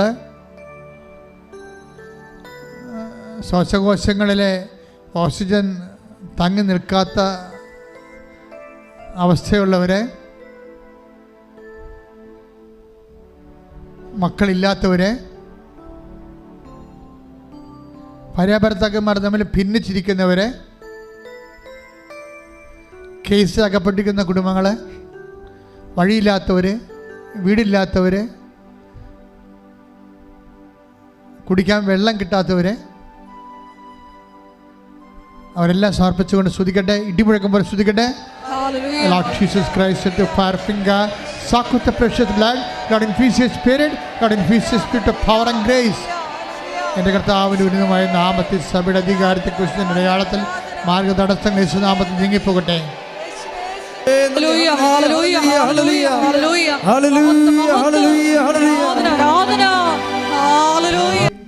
എൻ്റെ പ്രിയപ്പെട്ടവരെ, വരുമാന മാർഗം നഷ്ടപ്പെട്ടവർ, നിങ്ങളിത് നിങ്ങളുടെ വിഷയമല്ലെന്ന് പറഞ്ഞുകൊണ്ട് തള്ളിക്കളയരുത് കേട്ടോ. അങ്ങനെ ചിന്തിച്ചാൽ നിങ്ങളുടെ കാര്യവും നടക്കാൻ വരും. നിങ്ങൾ അവർക്ക് വേണ്ടി പ്രാർത്ഥിക്കണം. അച്ഛൻ ഇങ്ങനെ ട്രേസ് ഔട്ട് ചെയ്താൽ അത് നമ്മുടെ കാര്യമായിട്ട് എടുത്തിട്ട് ഉടമ്പടി ആരെല്ലാം ഉടമ്പടി ചെയ്തിട്ടുണ്ട് അവരെല്ലാവരും ഈ പറഞ്ഞ ആൾക്കാർക്ക് വേണ്ടി പ്രാർത്ഥിക്കണം. അവർ ഈ ആഴ്ചയിൽ തന്നെ ഈ വിഷയത്തിന് അവർക്ക് വിടുതൽ ലഭിക്കണം.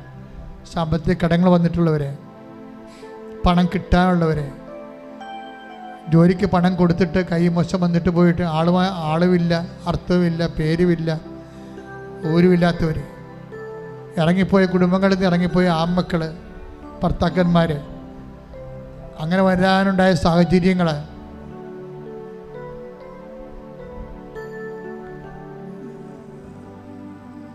ചില സ്ഥലങ്ങൾ വിട്ടുമാറണം. ചില സ്ഥലങ്ങളിൽ കൃഷി ഇട്ടിട്ടുണ്ട്. ഏലമായാലും ഇഞ്ചി ആയാലും കൃഷിയിൽ മാത്രം ആശ്രയിച്ച് ജീവിക്കുന്ന അനേകം മക്കളാണ് ഉടമ്പടി എടുത്തിരിക്കുന്നത്.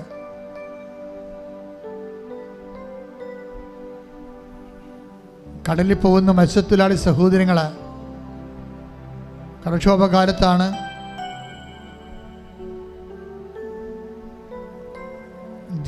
ജീവൻ പണയം വെച്ചുകൊണ്ടാണ് അവർ പോണത്. അവിടെ കടങ്ങളെല്ലാം പരിഹരിക്കപ്പെടാവുന്ന ഒരു കാലഘട്ടമാണിത്. കടങ്ങൾ അവരുടെ പരിഹരിക്കപ്പെടും. അവരെല്ലാം കടലിനെ സമർപ്പിച്ചുകൊണ്ട് ദുരിതപൂർണമായ കാലാവസ്ഥ ഉണ്ടാകുന്ന ആഗസ്റ്റ് മാസമാണ് വരുന്നത്.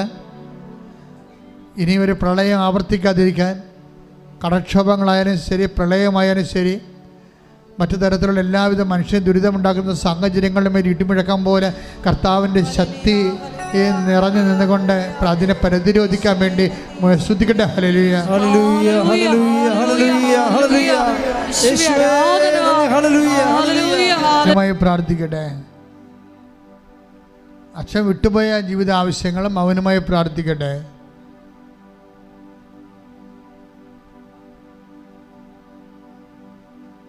സമാപന ആശീർവാദം. മരിയൻ ഉടമ്പടിയിലും ഉടമ്പടി പുതുക്കിയും സമർപ്പിച്ചിരിക്കുന്ന എല്ലാ വിഷയങ്ങളും ഒരിക്കൽ കൂടി ദൈവമാതാവിൻ്റെ മധ്യസ്ഥയിലെ ദിവ്യകാരുണ്യ സന്നിധിയിൽ സമർപ്പിച്ച് നമുക്ക് പ്രാർത്ഥിക്കാം. കുരിശുകൾ ജീവിതത്തിൽ പെരുകുമ്പോൾ പരിശുദ്ധ അമ്മയെപ്പോലെ മൗനം സ്വീകരിച്ചുകൊണ്ട് ഹൃദയത്തിൽ സംഗ്രഹിച്ചുകൊണ്ട് ദൈവകൃപ കരയറ്റുവാനുള്ള വലിയ കൃപയ്ക്ക് വേണ്ടി പ്രാർത്ഥിച്ചുകൊണ്ട് ശിരസ് നമിച്ച് നമുക്ക് ദിവ്യകാരുണ്യനാഥൻ്റെ ആശീർവാദം സ്വീകരിക്കാം.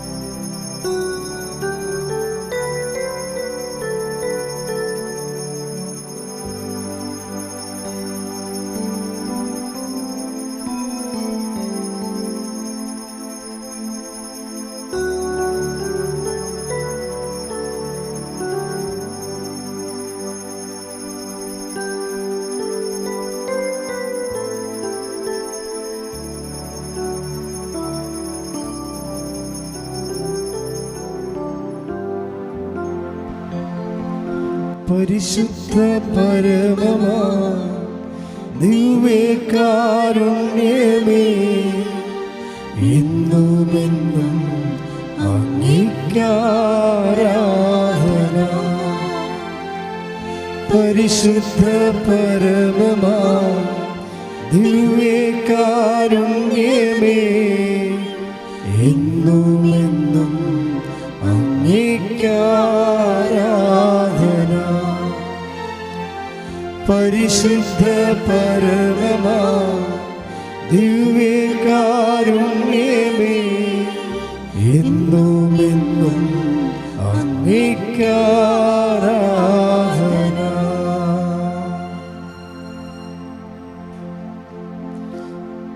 ആവേ ആവേ ആവേ